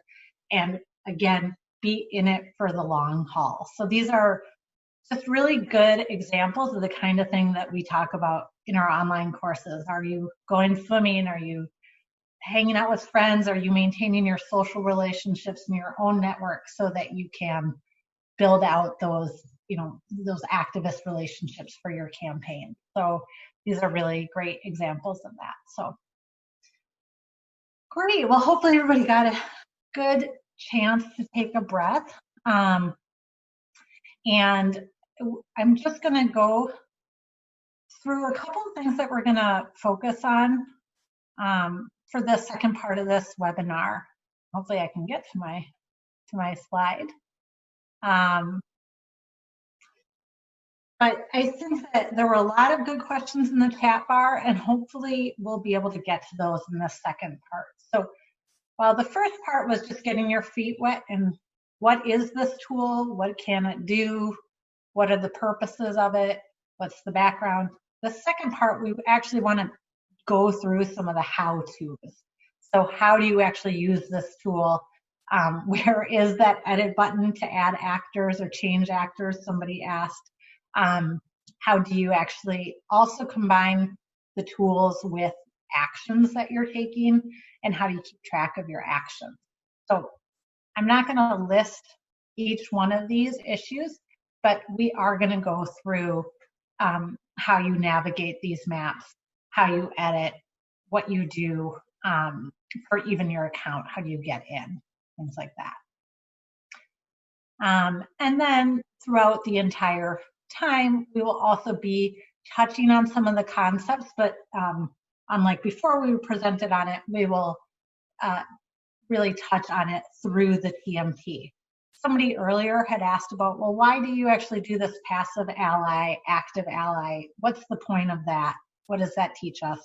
We'll go into that in the second part, and we'll also go over a few more of the concepts around tactical human rights aims, strategic areas of mobilizing, and then just even understanding, I think it was Jan that had asked, what about this connections diagram? What does that actually look like? So we'll be going through that through the second half. So, and I'm going to actually kind of skip this and have you, Brent, kind of go back into the TMT. And let's dive in right now. and explore just how, again, how those connections all interact, how they're steeped in that human relationship and that idea of power and organizing instead of institutionally through human relationships. So, Brent, Perfect. if you Thank you, Lisa. Yep, I'll I stop will. sharing. Let me just pull up. All right, so we have switched to a slightly more built out map here. And so I wanted to start by starting us out here by starting on the dashboard page. So when we first logged in the first half of this, when we came to the dashboard page, it told us that we didn't have any active maps. So click here to create a new map. This time, I've logged into a different account of mine. Just widen this out a little bit. I've logged into a different account and I have multiple maps. So here is the Nizhou case study. It's slightly different in what the way we've set it up. But I have three maps on here actually, and the way to navigate between different maps is to grab, drag, and pull, and it brings you between the different maps. And each map has a map card. So in this case, my active map, which you can see here is 2 of 3 that I have open right now, shows my problem statement, and I can click and switch it to the vision statement that I've developed for that map. I can go straight into that connections diagram and see that. But I also can see a few other bits of information down here. For instance, I can see, to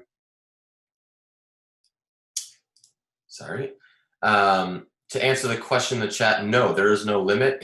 In fact, one of our training managers who is added to all of the maps that online course takers, so people who take our e-learning course are in on. She had something like 45 or 50 maps going at one time. But you'll see at the bottom here, there's 32 actors added to this map. We've drawn 50 connections. We've added 5 tactical actions, and of those 32 actors, 14 fall within the ally side of this spectrum of allies. If I scroll down on the dashboard here a little bit more, what you'll see is our tactical action timeline. Right now, this timeline will show in the last year in what quarter were the different actions added. So we've added them all in the 4th quarter of last year. And if I pull this up, it's going to show me the 5 different tactical actions that I have added to this map. We will go over this in a bit more detail in a little bit here. And below that, what you'll see is our message area for this particular map. So you'll see that there is a list of contributors. So these are individuals that I have added to this particular map. So I want to walk through how to add these individuals to a map, but I first want to highlight the fact that if I switch to a different map and scroll down, you'll see I have no contributors here. So when you add a contributor, you're adding them specifically for the map that they've been invited to, and not for all maps that they have or that you have in your system. That's a privacy thing. We don't want them to see other issues that you're working on unless you specifically invited them to take part in those maps. So what you'll also see next to here is an option to direct message any of these individuals. So if I wanted to direct message Nancy Pearson here, I would click this little icon and it would pop up with our dialog box. So I could send a message by typing this box and hit send, and she would receive that message and could directly message back to me.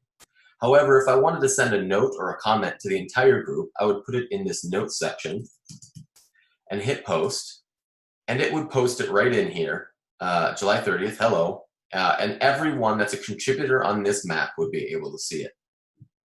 Now, if you add a lot of contributors, there's this nice little way of looking for a particular person by just beginning to type their name, and it will sort them, and you can find a team member or a contributor quite quickly. So to add to add a particular contributor, you would come up to this, back up to this card area. And what you'll see here is first, this is where you can edit your problem and vision statement. So by clicking this, it will bring you back into that onboarding process, and you'll be able to edit any of these responses. By changing now the map name is taken from whatever you answer to question number 1 of the onboarding process. But sometimes you may have multiple maps that are named similar things or the same things. And here we can just click edit map name. And I just want to say this is July webinar map. And I'm going to hit confirm. And now when I scroll down, it will show up as July webinar. It hasn't updated yet, but it will show up as July webinar map. But to manage my contributors or to invite a new contributor, that happens right here. So if I wanted to manage my group of contributors, it would show me who they are here. And now I could go in and edit what type of role they have. I could remove them. I could message them. I can remove them from the map, all of that sort of thing. I can also come back up here and I can invite a new contributor.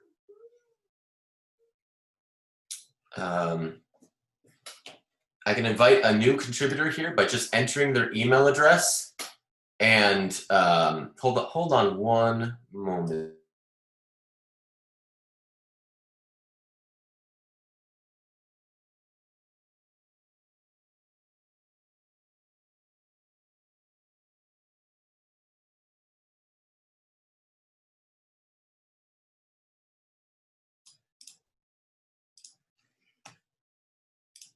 Sorry about that.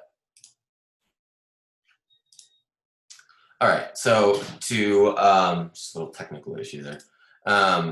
So you can see this has been renamed to July webinar map, but I can enter an email address, email@cvt.org, and then I have the option to pick a role for that person.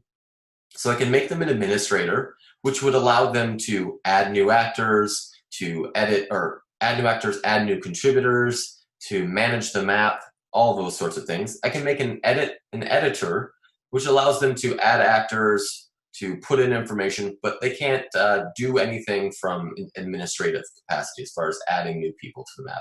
And then finally, view only. There may be people who you want to be able to see what you put onto your map, but you don't want them to actually be editing or changing anything on your map.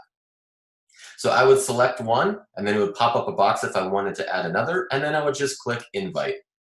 And it says success, 1 member invited. That person would now receive a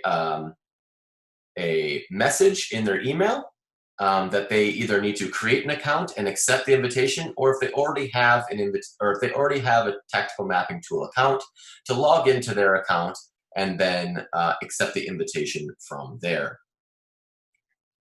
One thing about, Lisa, do you want to talk a little bit about collaboration and the importance of collaboration as here? Sure. I was just clacking out a response to. So if that has some typos in it, sorry about that, but I'll come back to this collaboration. Yeah. So one of the things that we found throughout the years around advocacy campaigns is that often you would have a leader who was really driving the campaign, and so much of the knowledge around the campaign sat with that activist or that mobilizer or that coordinator. And if that person happened to leave the institution or happened to just change gears, all of that information about the campaign would be totally lost. So one of the things that we really wanted to prioritize in this iteration of the tactical mapping tool was the ability to collaborate so that you could have a real sense of institutional knowledge, as well as that empowering process of actually collaborating and crowdsourcing knowledge around actors and an institution. So thank you, Lisa. All right, so let's jump into this map now. We've talked a lot about this dashboard screen and what it does as far as organizing the multiple maps you may have and your contributors and those sorts of things. But now let's go into a map that's a bit more built out. So now you'll see a map that has 32 actors listed on here at this moment in time, and you see a lot of lines. So these lines are our connections. So these are lines that we have drawn. If I hover over any particular person, it will show me just their connections. So what you'll see in this bottom left-hand corner is a key. So a red line denotes an exploitative relationship. Orange represents a power relationship. Yellow represents a conflict relationship. White represents unknown or research needed. And blue represents a mutually beneficial relationship. So if I hover over different people, it's going to show connections between actors across the map and some that are directly connected to the center relationship. Now you'll notice some of these lines have animated dots. These dots animate the direction of exploitation or power. So who has power over whom? So in this case, the husband is showing an exploitative relationship over Naju. It's also showing that the judge down below here has a power relationship over the husband. So this starts to show you how you can understand degrees of separation between individuals that are within this network of people. It shows the ripple effects of action. If I take an action toward a particular person, such as the tribal judge, who else is going to be impacted? What is that ripple effect going to be? And then let's say perhaps that we place ourselves on the map, but we don't have a lot of connections. Who do we know and who are they connected to? How do we end up getting to the judge? How do we end up getting to a different particular person on the map? Who do we need to go through to get to the people that we need to either work with or we would like to target? So these are some of the things that the connections diagram can show you. And you can also highlight the center relationship. And you'll notice that the center relationship has its own line, and that's an exploitative relationship. The center relationship should always be one that is either exploitative or power. Otherwise, it is not a center relationship that one is a victim and a violator, right? So you always draw that connection that's either power or exploitative. So you might be thinking, how do you do that? So in the bottom right-hand corner, you'll see this little box with the line on it that says Create Connections. If I click that and I go up to, let's say, CBT, and I go over the dot, now these dots are colored just like the spectrum of allies designations, and I say CBT is connected to, Parliament. And I'm going to click and drag that line over to Parliament. I'm going to release, and this little box will pop up, and it allows me to select what that relationship is. Is this an exploitative relationship, power, conflict, unknown, or mutually beneficial? So in this case, I'm going to say that with Parliament, we have a conflict relationship. We really don't, but I'm just going to draw that, and it now writes or puts in a yellow line. Now, if I highlight over either Parliament or CBT, it's going to show that yellow line that I just drew. Now, if I click on CBT, it's going to give me the option to go to that actor profile page and view CBT's profile. So it shows me now that CBT is an active ally. I have 2 connections drawn. I have 1 connection drawn to the violator, and that's a power relationship. And then I have 1 tactical action that relates to CBT. And that's all added in here. It's also going to show me at the bottom who those connections are. So from here, I can see I just drew that neutral line to Parliament, and I'm also connected to her father, Naju's father, as a central relationship. So if I click on this card, it will bring me to their actor profile page. But if I click the 3-dot icon and I hit edit, this gives me the option to change what that connection is. So let's say we're not quite sure. We need more research. I'm going to hit save. And now it's going to say that that is a neutral or an unknown connection and needs more research is needed. But I could come in here and add more information if I wanted to at this point about CBT. I could also change our designation from an active ally to a passive ally or so forth. But in this case, we're going to keep the Center for Victims of Torture as an active ally and hit save. And that's going to bring us back up to our actor card page, which shows all of the different actors that we have added to our map, all 32 at this point. And I'm also going to have the option to sort this in different ways. It's currently, I can click and sort it alphabetically. I can sort it by their spectrum of allies designation. You'll see the dots in the upper left-hand corner that show that. So I've sorted by that.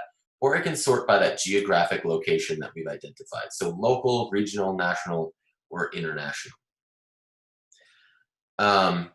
Let me go and click back. Now, if I wanted to search for an individual, I could click the search icon and search for Naju, hit enter, and it's going to show me Naju's mother, Naju. I think I put her father in this built-up map, so it doesn't show Naju's father. But go back down here, click clear search. There's also this other button that if I click this, it's going to give me that option to download that spreadsheet file again and re-upload it here. So if at any point you wanted to come back and do that, perhaps you have a group of people working offline, you want to put in some of this actor information into the spreadsheet and then upload it back into the system, this is where you'd be able to come and get that spreadsheet file again. Now, if I click back on this eye icon, it's going to bring me right back into my connections diagram. And again, there's a search bar that allows me to search within this connections bar and find a person. Or I'm going to go over here and click on the spectrum of allies. Can you pause, Brent, before we do that? Yeah, absolutely. Yeah. Sorry, I just saw a really great question from Jan, and I don't want to be repetitive, but I also do think it's a really great question to come back to for just a second. Yeah.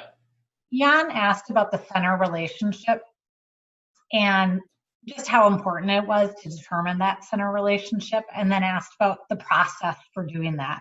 You know, right now, do you use video conferencing to work with your group or institution? And we are working with groups through mentoring processes in these longer sessions where we do facilitate conversations through video chat just as we would in person. And before COVID, a lot of groups would actually just work internally, have a meeting around this, either through our workshop or afterwards even. And Brent had mentioned just the importance of having that center relationship also connect to the issue that you're working on. So I just wanted to reiterate that one more time, because sometimes we have groups that do realize they need to change the center relationship because it's not related to their strength as an organization. So for instance, you know, we have groups that sometimes in the Naju case study will say, yeah, we want to pick the husband, not the father, as the center relationship. But their organization is actually an educational organization. And so their area of impact wouldn't really align with the center relationship that they chose, because the decision maker about Naju's education really lies with the father. So that process can be messy, it can be long, it can happen through video. Right now it can happen through video conferencing or in person, but it's also meant to be flexible so that you can come back even to your center relationship and change this as you start to hone that problem and vision. None of this is really set in stone. Hopefully, as you sort of exit the first stage of this, or even the third stage, you have successfully honed that center relationship. So, yeah, that's great. And just to note that we use this although in the past we've used the post-it note method, and we still do, we also use the tactical mapping tool in our face-to-face trainings when we were able to do face-to-face trainings, and we use it in our e-learning courses But there are a good number of people who are using the tactical mapping tool who have never gone through our training process and use it solely based on the sort of prompts that the tool gives you as you're going through it. So you can use the tool without having a trainer sort of going through the process with you, but obviously it's beneficial to have the process, the methodology help as well. Thanks. I'll just say, if you have any other questions, I'll be trying to get to them in the chat, and then we can also pause on some of them. So feel free to add questions as we're going along, because it just enriches the process. So thanks. Yeah. One other thing to note about the connections diagram, we talked about understanding, about placing yourself, about understanding the ripple effects of the actions that you take. It's also important to understand the influence. So I mentioned earlier that people that have more connections hold greater sway. And that becomes true if you look at her lawyer, or at the arresting officer, or the tribal judge. They have more lines drawn to them. They stand out as more important factors or people that need to be addressed in your particular issue. So then let's click over to our spectrum of allies. And it's going to animate over to show us our active allies, our passive allies, our neutrals, our passive opponents, and our active opponents. Now, these were determined by the information we put in on the actor card page, but we can hover over any of these particular dots, and it's going to tell us who they are, what their regional designation is, and where they're located if you put that information into your card. What this, I mean, I'm sure many of you have worked with something similar to this, to our spectrum of allies setup, but what this shows you is really that balance of where people sit on a particular issue. And oftentimes when people work on an issue, they're focused on that large goal. And there's burnout that happens when you don't achieve that policy change or that grand vision of what you're trying to get to. But what we teach in our methodology is that it's just as important to celebrate and recognize the small steps that you take along the way and the importance of those steps. So we often talk about the ability to move an individual on your spectrum of allies one wedge. So moving Naju's brothers from passive opponents to neutrals, or a neutral over to a passive ally, is a huge success. And we want to be able to recognize when we do that, because this spectrum of ally works much like a scale. The more people that we get moving from opponents to allies, we tip that energy, we tip that scale, and things move quicker when we get more people over to on the ally side of things. And so we really look at our tactics and how we go about this, or we go about our strategy based on how can we move people from one wedge to another. Oftentimes, trying to move active opponents who are really entrenched in their ideas isn't the best use of our time or our energy, right? It's beating your head against a wall. But by moving everybody else wedges to the left toward allyship, can tip the scale enough that those active opponents can no longer stand in the way of the change that we're trying to achieve. And so that's really where evaluating the spectrum of allies is really important. I'm looking at Lisa's comment here. There is a great question about languages. So currently we're offering in Arabic and English. There is a goal in the future to add more languages. I think the next one on the docket is Spanish, with French close behind.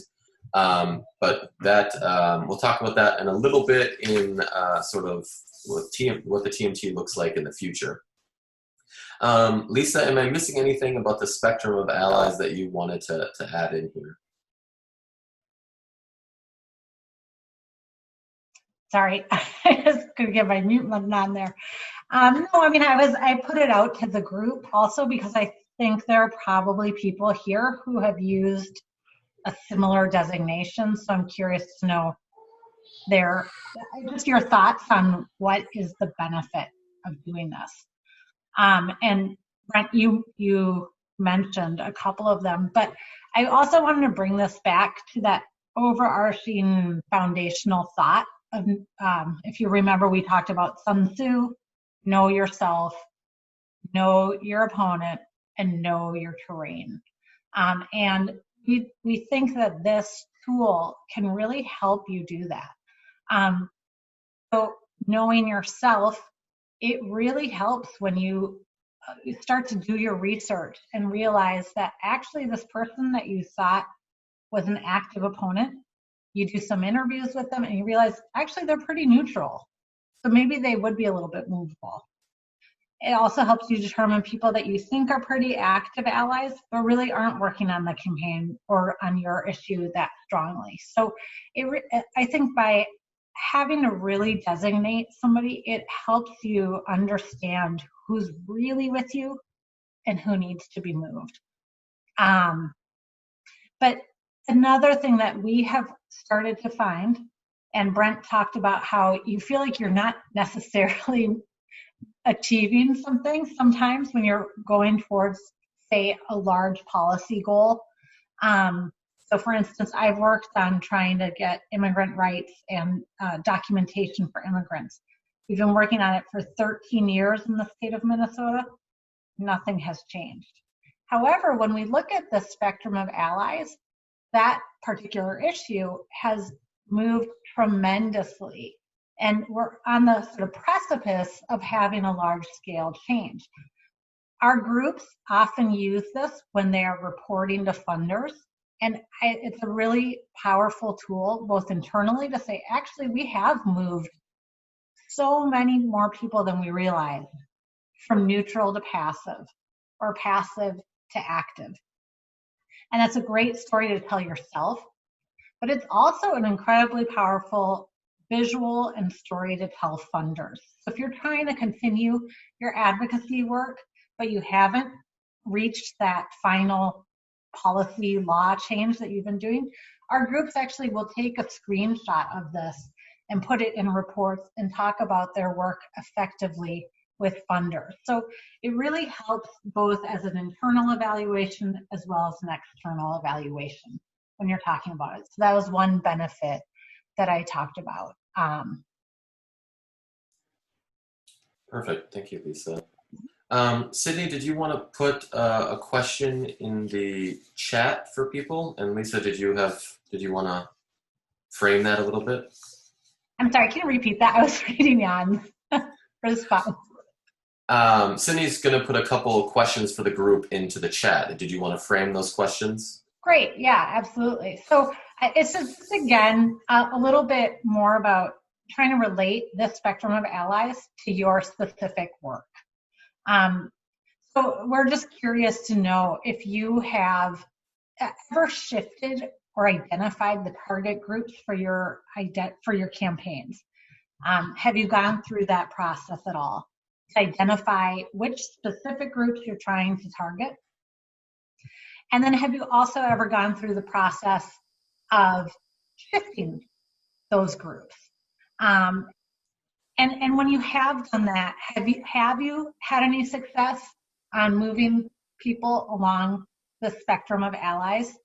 What was that like? So I do want to, I know it might be a little silent here for a second, but I do want to just get a sense of who's in the room and what kinds of, if it's feeling familiar to people, if you've really worked on this process of target identification. And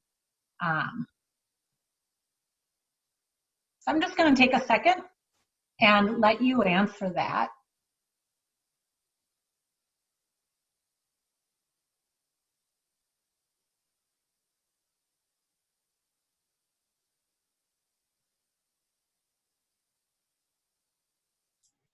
And thank you, Nancy, for jumping in and answering Jan's question in the chat.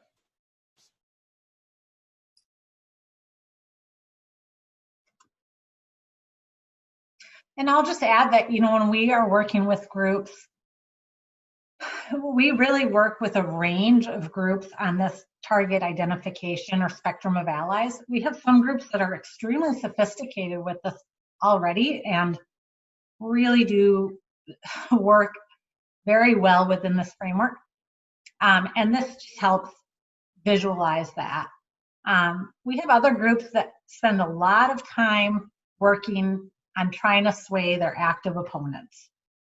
And it's not, as Brent said, it's just not productive. So we really have a wide range of issues. So Lorna says that an issue you face is the change of personnel in organizations and a lack of history being passed on. Absolutely. Lorna, I'm developing a map internally for CVT around just a region of the world where we have institutional knowledge all over the place. It's not in one location. So we're even using this map internally in our own organization to collect information so that there is that institutional knowledge. So hopefully that spectrum would be helpful. And thank you for posting that. It's something we often we say that we did develop the tool to do just that.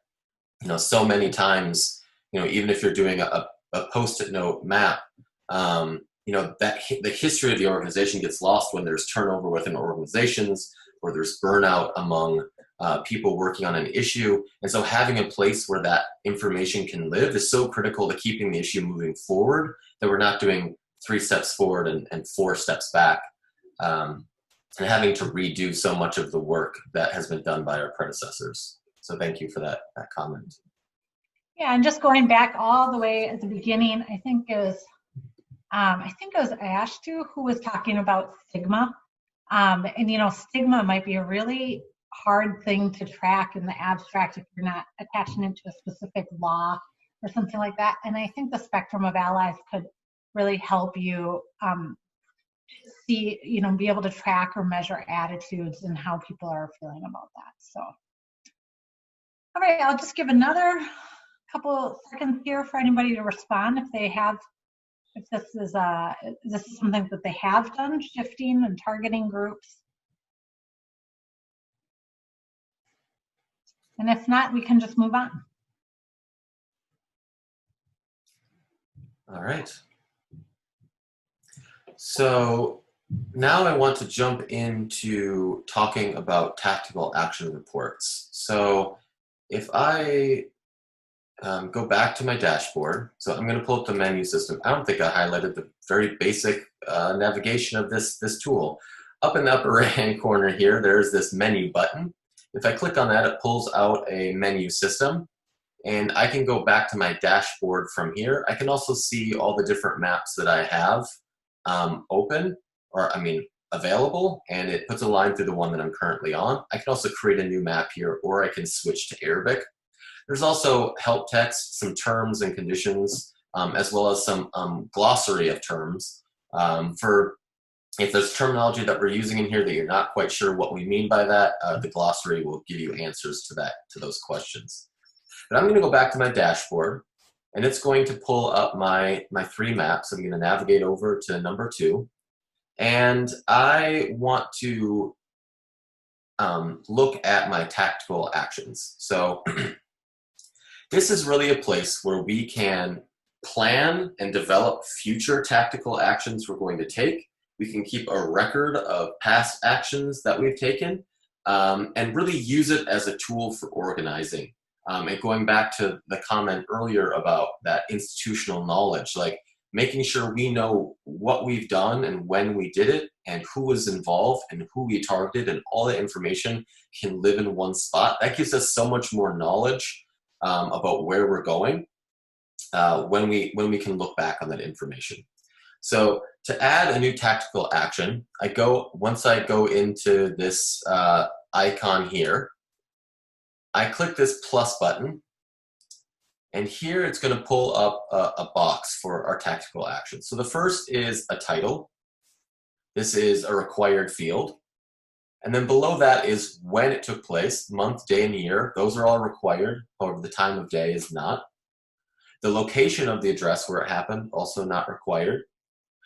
Who led the event? And now this gives us a drop-down menu of everyone we've added to our tactical map, every actor involved, and I can select, let's say Shada Nasser was a leader of this event. I can enter in the number of people who took part, and then I can link it to anyone. So this is where I would put the people that were targets of the event, or people who I want to make sure that they are linked to this particular action. And I'll show you how that plays out in a moment. So I'll put in CBT was linked to this, the Parliament. I'll just add in a few people here. So you can see CBT and 2 others. And then here there's a place to describe the event. Now, utilizing this, and then there's this category box, which Lisa will talk about, where we can categorize our tactic as an intervention tactic, a promotion tactic, a prevention tactic, or a restorative tactic. And you can utilize this, particularly the notes section, to really put in the information that you need to share with your contributors. So this could be research, this could be how the event went. It could be a lot of different information. Lisa, do you want to talk more about these tactical details? Yeah, absolutely. So could we actually start a little further up with the tactical aims as you're putting those in? But one thing, as I mentioned at the very beginning of the presentation, that we, New Tactics in Human Rights, sort of learned a lot from our decades of mobilizing people around human rights issues. And one of the things that we did was develop this, I guess it is a framework or categories of tactical aims that we think a lot of the human rights work sort of falls into. And we just find it helpful to think about these 4 different tactical aims because they came from what is most effective. So we have lots of examples of human rights groups doing different types of work across the globe. And we looked at that, and I don't know if you can zoom in at all, Brent. But we found that many of the tactical aims really, when they were successful, focused around these 4 different areas. And that is intervention, so intervening in order to make sure that a human rights abuse doesn't happen. Prevention, which is a couple of links down, which is really about preventing a human rights abuse from happening in the imminent future. So campaigns that are really saying, please release this prisoner because something's going to happen to them or something. And then we have sort of the promotion of human rights, which is actually an important one, especially when it is related to an actual objective. But we see groups that are really promoting cultural awareness of human rights abuses and or just even a human rights lens. And then we have this 4th category around restoration or restorative practices of human rights abuses. So that example I talked about before in Uganda, where we were documenting abuses, but also trying to restore human dignity within that process. So truth and reconciliation processes or that kind of thing. So we highlight that in this actual actor card because it helps you, I think it helps our groups and as well as ourselves when we're working on our campaigns, make sure that all of the action areas or the actions that we're taking fall into that one particular aim. You might have a couple of different campaigns going on at the same time that address different aspects of this, but just by having this sort of in the back of your mind as, hey, this is the overarching goal of what we're trying to do, can help you narrow down or just focus each one of your activities within that framework. So it helps, like Brent was saying with mission drift, that you're not moving to do something else before you've actually completed the tactical aim that you're trying to achieve. Well, and Lisa, I would say that you want that tactical aim to be focused for that particular action that you're taking. But across your issue, the one benefit of these tactical aims is that you want to make sure that you're getting an array of coverage.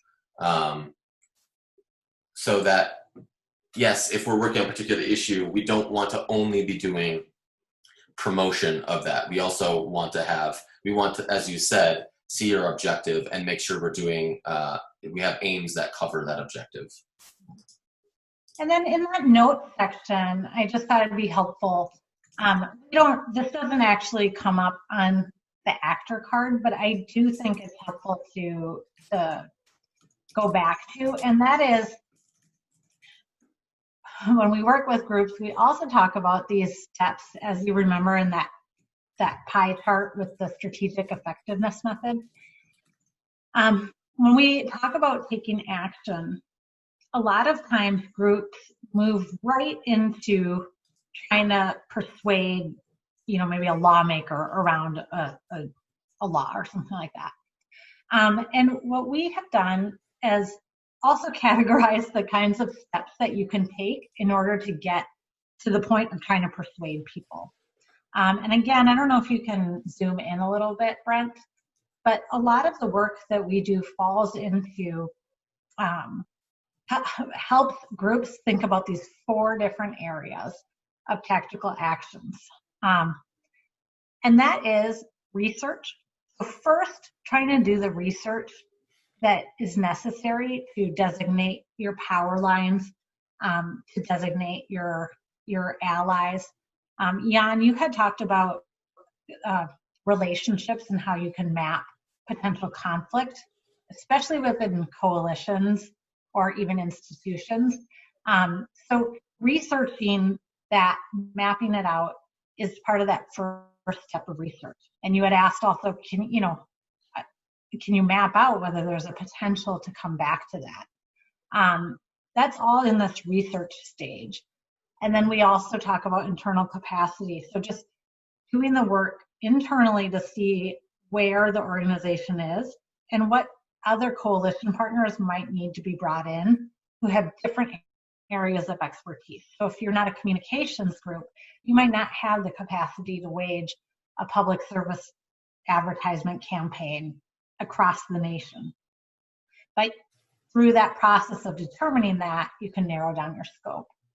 And then we talk about mobilization. And this is where you really talk about trying to get people on board with your idea, your decision, and then finally engaging decision makers. So we didn't cover this in the first part of the methodology, and it's not actually a drop-down menu in the actor card, which we did intentionally, but we do talk about this quite a bit in our mentoring process as well as in our trainings. Perfect. Thank you, Lisa. So you'll see at the bottom of this particular tactical action report that the save button it's not something I can click right now, and that's because I haven't put in some of these required fields at the top. But if I exit out of this, I'm actually going to go back in and click on one that we've already finished. So you'll see that we've used the title feature to put in some of those tactical actions. So mobilization, research, engaging decision makers, and that's a way the way that we recommend organizing those titles. So if I click on Research Community Survey and I view this, it's going to load this and allow me to edit any of the information. So we put some information in the notes section. We have prevention as the tactical aim.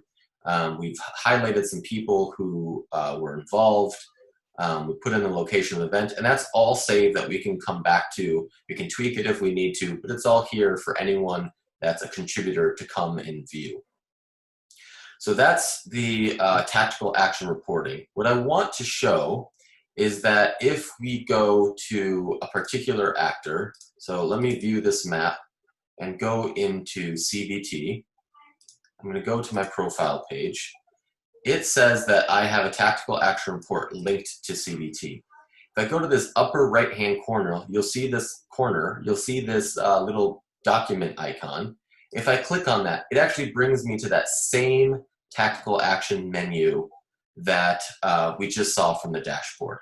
So it's going to show me tactics right from an actor card page. So that's two different ways that you can access those. So if I'm on the CBT card and I want to add a new one, I don't have to go back. I want to add a report specific to this person. I don't need to go back to the dashboard to do that. I can click it and do it right here. This is also where you'd be able to delete or remove an actor that perhaps was duplicated or is no longer a factor and you don't want them on the map. This is how you'd remove that person from your map. I want to show a little bit more of sort of the account management of the tool itself. In the upper right-hand corner, some of those notifications, there's this notification bell. So when you're sent a message, you'll see that that shows up here. I can click on this and view the message from that person. It's going to show me in my alerts and notifications area. It's just taking a little while to load right now. You'll see there's a loading bar at the very top. It's probably hard to see in a screen share, but there's a loading bar happening.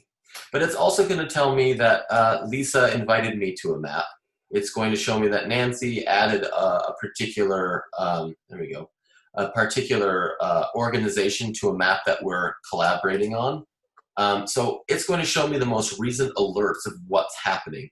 And then if I go to into a particular notification, it's going to show me all the ones that people have done that I haven't read. So I'm not really good about clearing out my notifications. So here's all my unread messages. And then at the very bottom, it's going to show me my read messages. So again, that's from over a year ago. So I need to be better about reading my messages, but nonetheless, they're all here and I can see who did what and when they did it. And that keeps me updated as the administrator or editor on multiple maps to know what's going on and what's been done.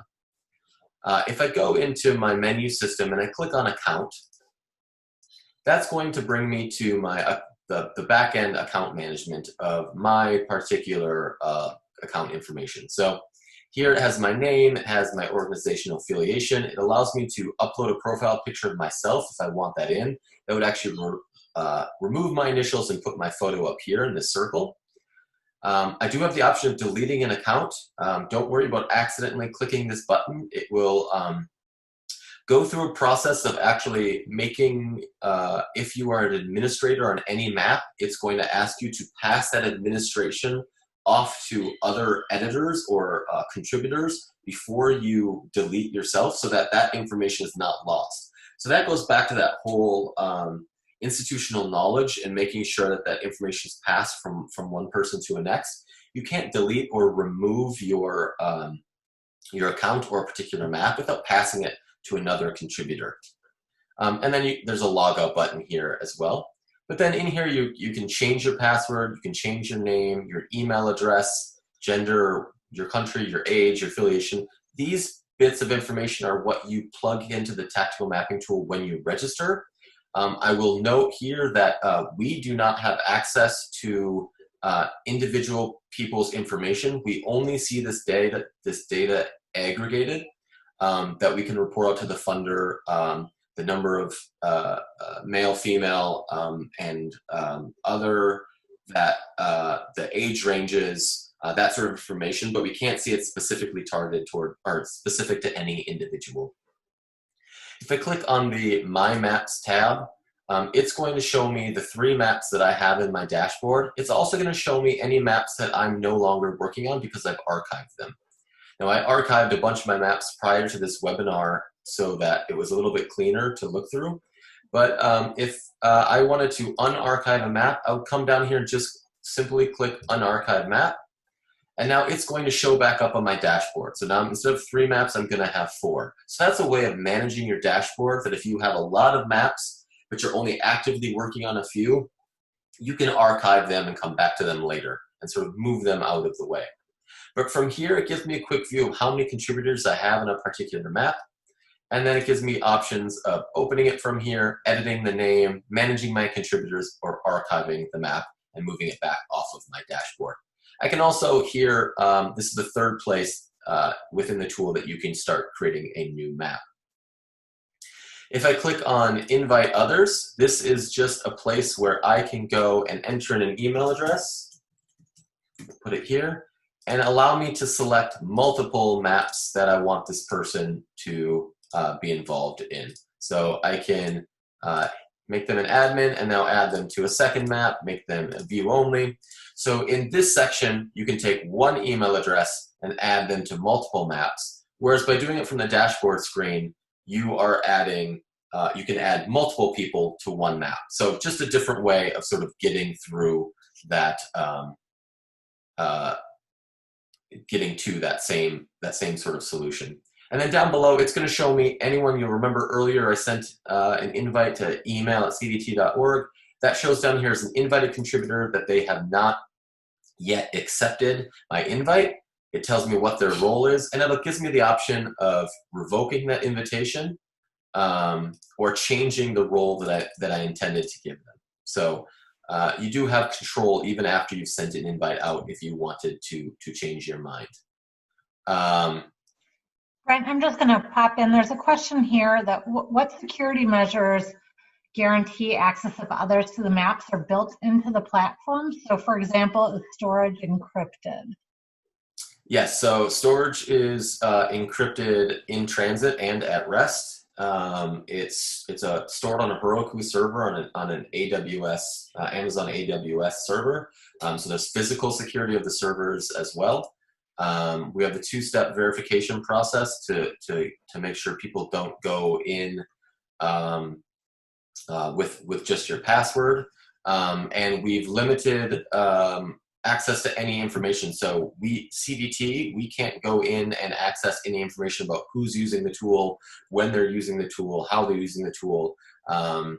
And so there's really limited access to who can see what's going on. So we really only see a broad picture of like how many people in a month are using the tool, but we don't know who they are. So hopefully that answers your question. I saw some question in there about the help section. Yeah, and I'll just let me. Oh, and going back to Jan, let me take that one thing about state intelligence and give a caveat that I often give. It is important for anyone using online tools in their advocacy to understand the situation in which they're operating. So these online tools are great when you are working with against actors who are more localized or less, or let's just say not state sponsored, right? If your target is the Chinese government or your target is the US government, any online tool, no matter how good the security is at potential of that information being leaked. We have worked hard to try and make this tool as secure as possible, but I think understanding the situation in which you're operating is critical. Lisa, did you have anything to add to that? Nope. Okay. Let's see. Yeah, I think that covers the back end here. I think there's one other thing I was going to say, but it's totally left me now. Oh, the help. In the help section, if I go to that, there are videos that walk you through creating connections, creating a new map, adding and editing actors, inviting people, all that sort of thing. There's also a contact us box. This email actually goes directly to me and my counterpart in our Amman, Jordan office, so we have coverage most of the time. We also have all of the help sections as a PDF guide as well. So if you really get stuck on something, check out a video, read a PDF, still is not making sense to you, please feel free to send us a message to our contact form, and I will see what I can do to help you out. So with that, I want to talk a little bit about where we're going with the tactical mapping tool in the future. So as a bit of history, the tactical mapping tool was something that we started dreaming of about 4.5 years ago now. And we went through the process of trying to find funding to build it and to really be planning out what we wanted to do. And a year and a half ago, we really started in earnest of trying to, actually say 2.5 years ago, we really started the build out process, and a year and a half ago launched it live. We launched it live with the idea that this was a minimum viable product, or an early beta release of this tool.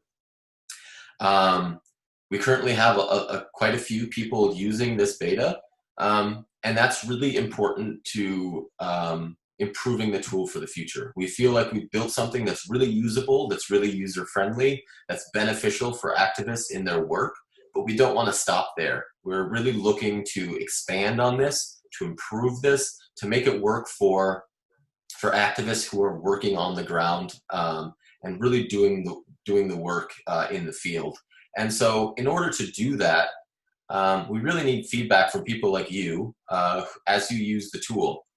And so as you log in and you start using this, we really ask that you share your experiences. What worked for you? What didn't work for you?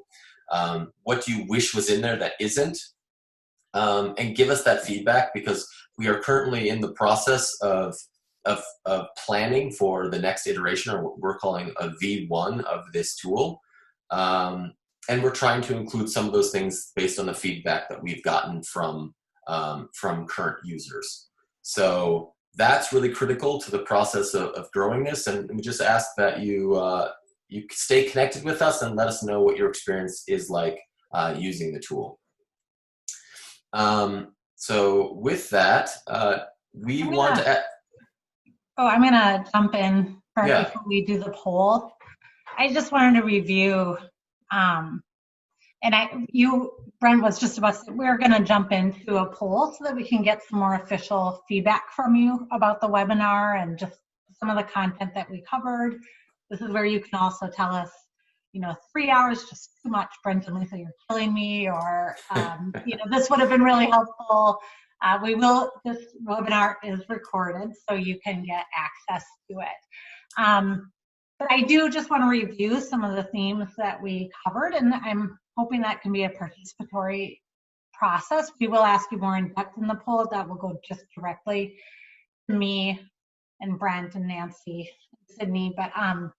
But just sort of what is one thing that you'll take away from this, or one thing that you learned in this process. And then as you're doing that, we can also get to a couple of more questions. But again, if you could just put in the chat bar just one thing that you really took away from this, and then we'll also get to some questions. So there was a question here: are there public examples of maps to explore the tools and show it to others? So that's a great question. Yeah. So there is not a public example of a map. I would say two things. One, there is an intro video that walks through, it's a 2-minute video that walks through the basics of what the tool is. And then the help section of the tactical mapping tool, you actually don't have to be logged in to view those videos, or the guide that walks through how to do different things, and that utilizes the Naju case study as well. So that could be helpful. Secondly, we're currently in the process of developing a user guide, which is going to be something outside of this tool it's essentially what you're talking about. Public examples that walks through much of what we did in this webinar, but sort of in like a course-like format. But your recommendation, I'll take a recommendation out of the question, that we have sort of a demo account for people is one of those the version 1 wish list items. So yes, that is something we want for the future. I'm also happy to, if people create accounts and if they send me an email and let me know, I'm happy to create a Naju case study one and then invite you as contributors, so you can all play around with the case study that we used from today's webinar. So with that, just because I know some people might be exiting a little bit early, Lisa, or chiming off, I want to make sure we get a chance to get some of these poll questions answered. So Sydney, if you could launch the 10 questions, perfect, you're way ahead of me. If you'll see a box that has popped up in the middle of your screen, there's 10 questions. You may have to scroll down in the box to get to all of the questions, but if you could answer these, that's really helpful to us. It gives us a gauge of where we are with things and where we can improve. And we'll just take a few minutes to let you answer those. And Lisa, if you want to continue with the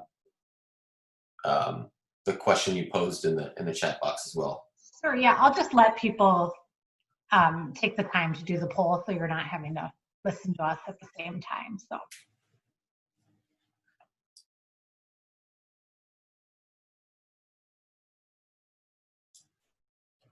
When we close the poll, looks like we've had about 4 people finish it so far.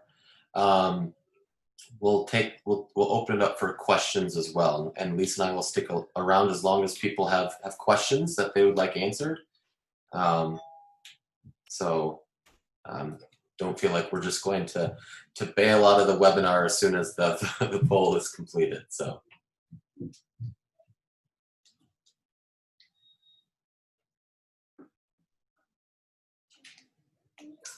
All right, that looks like that's pretty close to everybody now, Lisa. So with that, we will open it up for any questions. But I just want to take a moment, first of all, to say thank you, everyone, for your participation and for taking part in this and for sticking around for 3 hours of Lisa and I talking at you. Greatly appreciate it, and it's been a pleasure to do this today. Yeah. We have another question here. Is there any way we can extract information for the platform for further use? And Brent, do you want to cover that? Sorry, say that again. Oh, yeah. Is there any way we can extract information from the platform for further use? It's a great question. Right now, you cannot. That was something that when we first launched this tool, we wanted to prioritize security, and so we limited the way information can be exported out of the tool itself. We're going to reevaluate for the next version, but right now, short of screenshots or that Excel spreadsheet or spreadsheet file that you would fill in, there's no ways to extract the information. And thank you to everyone for filling out the poll. That's great. Yeah. Well, thank you so much. You're just, I really appreciate it as we walked through the foundational knowledge of knowing yourself and strategic campaigns and paths, and then really did the deep dive into how do you put your problem into this module, how do you do the vision, and then how do you add your actors, the spectrum of allies, to that connections diagram that everybody wants to see real examples of. And I think you hit it on the nail on the head, that really the online part of this is really kind of a gem. So, and Brent's really done a lot of work on that. So really appreciate it. And thank you very much for the active participation. It's much more enjoyable when people are posting in the chat. So I appreciate everyone for posting and for being engaged for the whole time. And if anyone has any additional questions, we'll hang around. Otherwise, thank you all very much and enjoy your day, evening, wherever you are. And hope to see you around soon. Great. Yeah. Thanks for those of you who joined so early in the day. And we will, as I said, we will send out the recording as well as a little bit of follow-up information, as well as our email addresses if you'd like to get in touch with us with any further questions as well. So. Perfect. Thank you, everyone. All right. I think we could probably wrap up.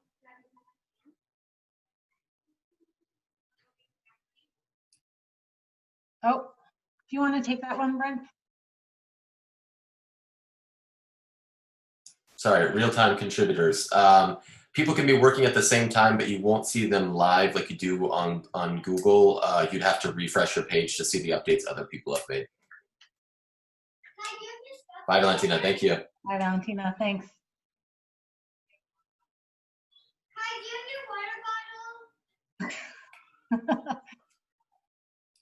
All right, I think we'll sign off. Perfect. Thank you, everyone.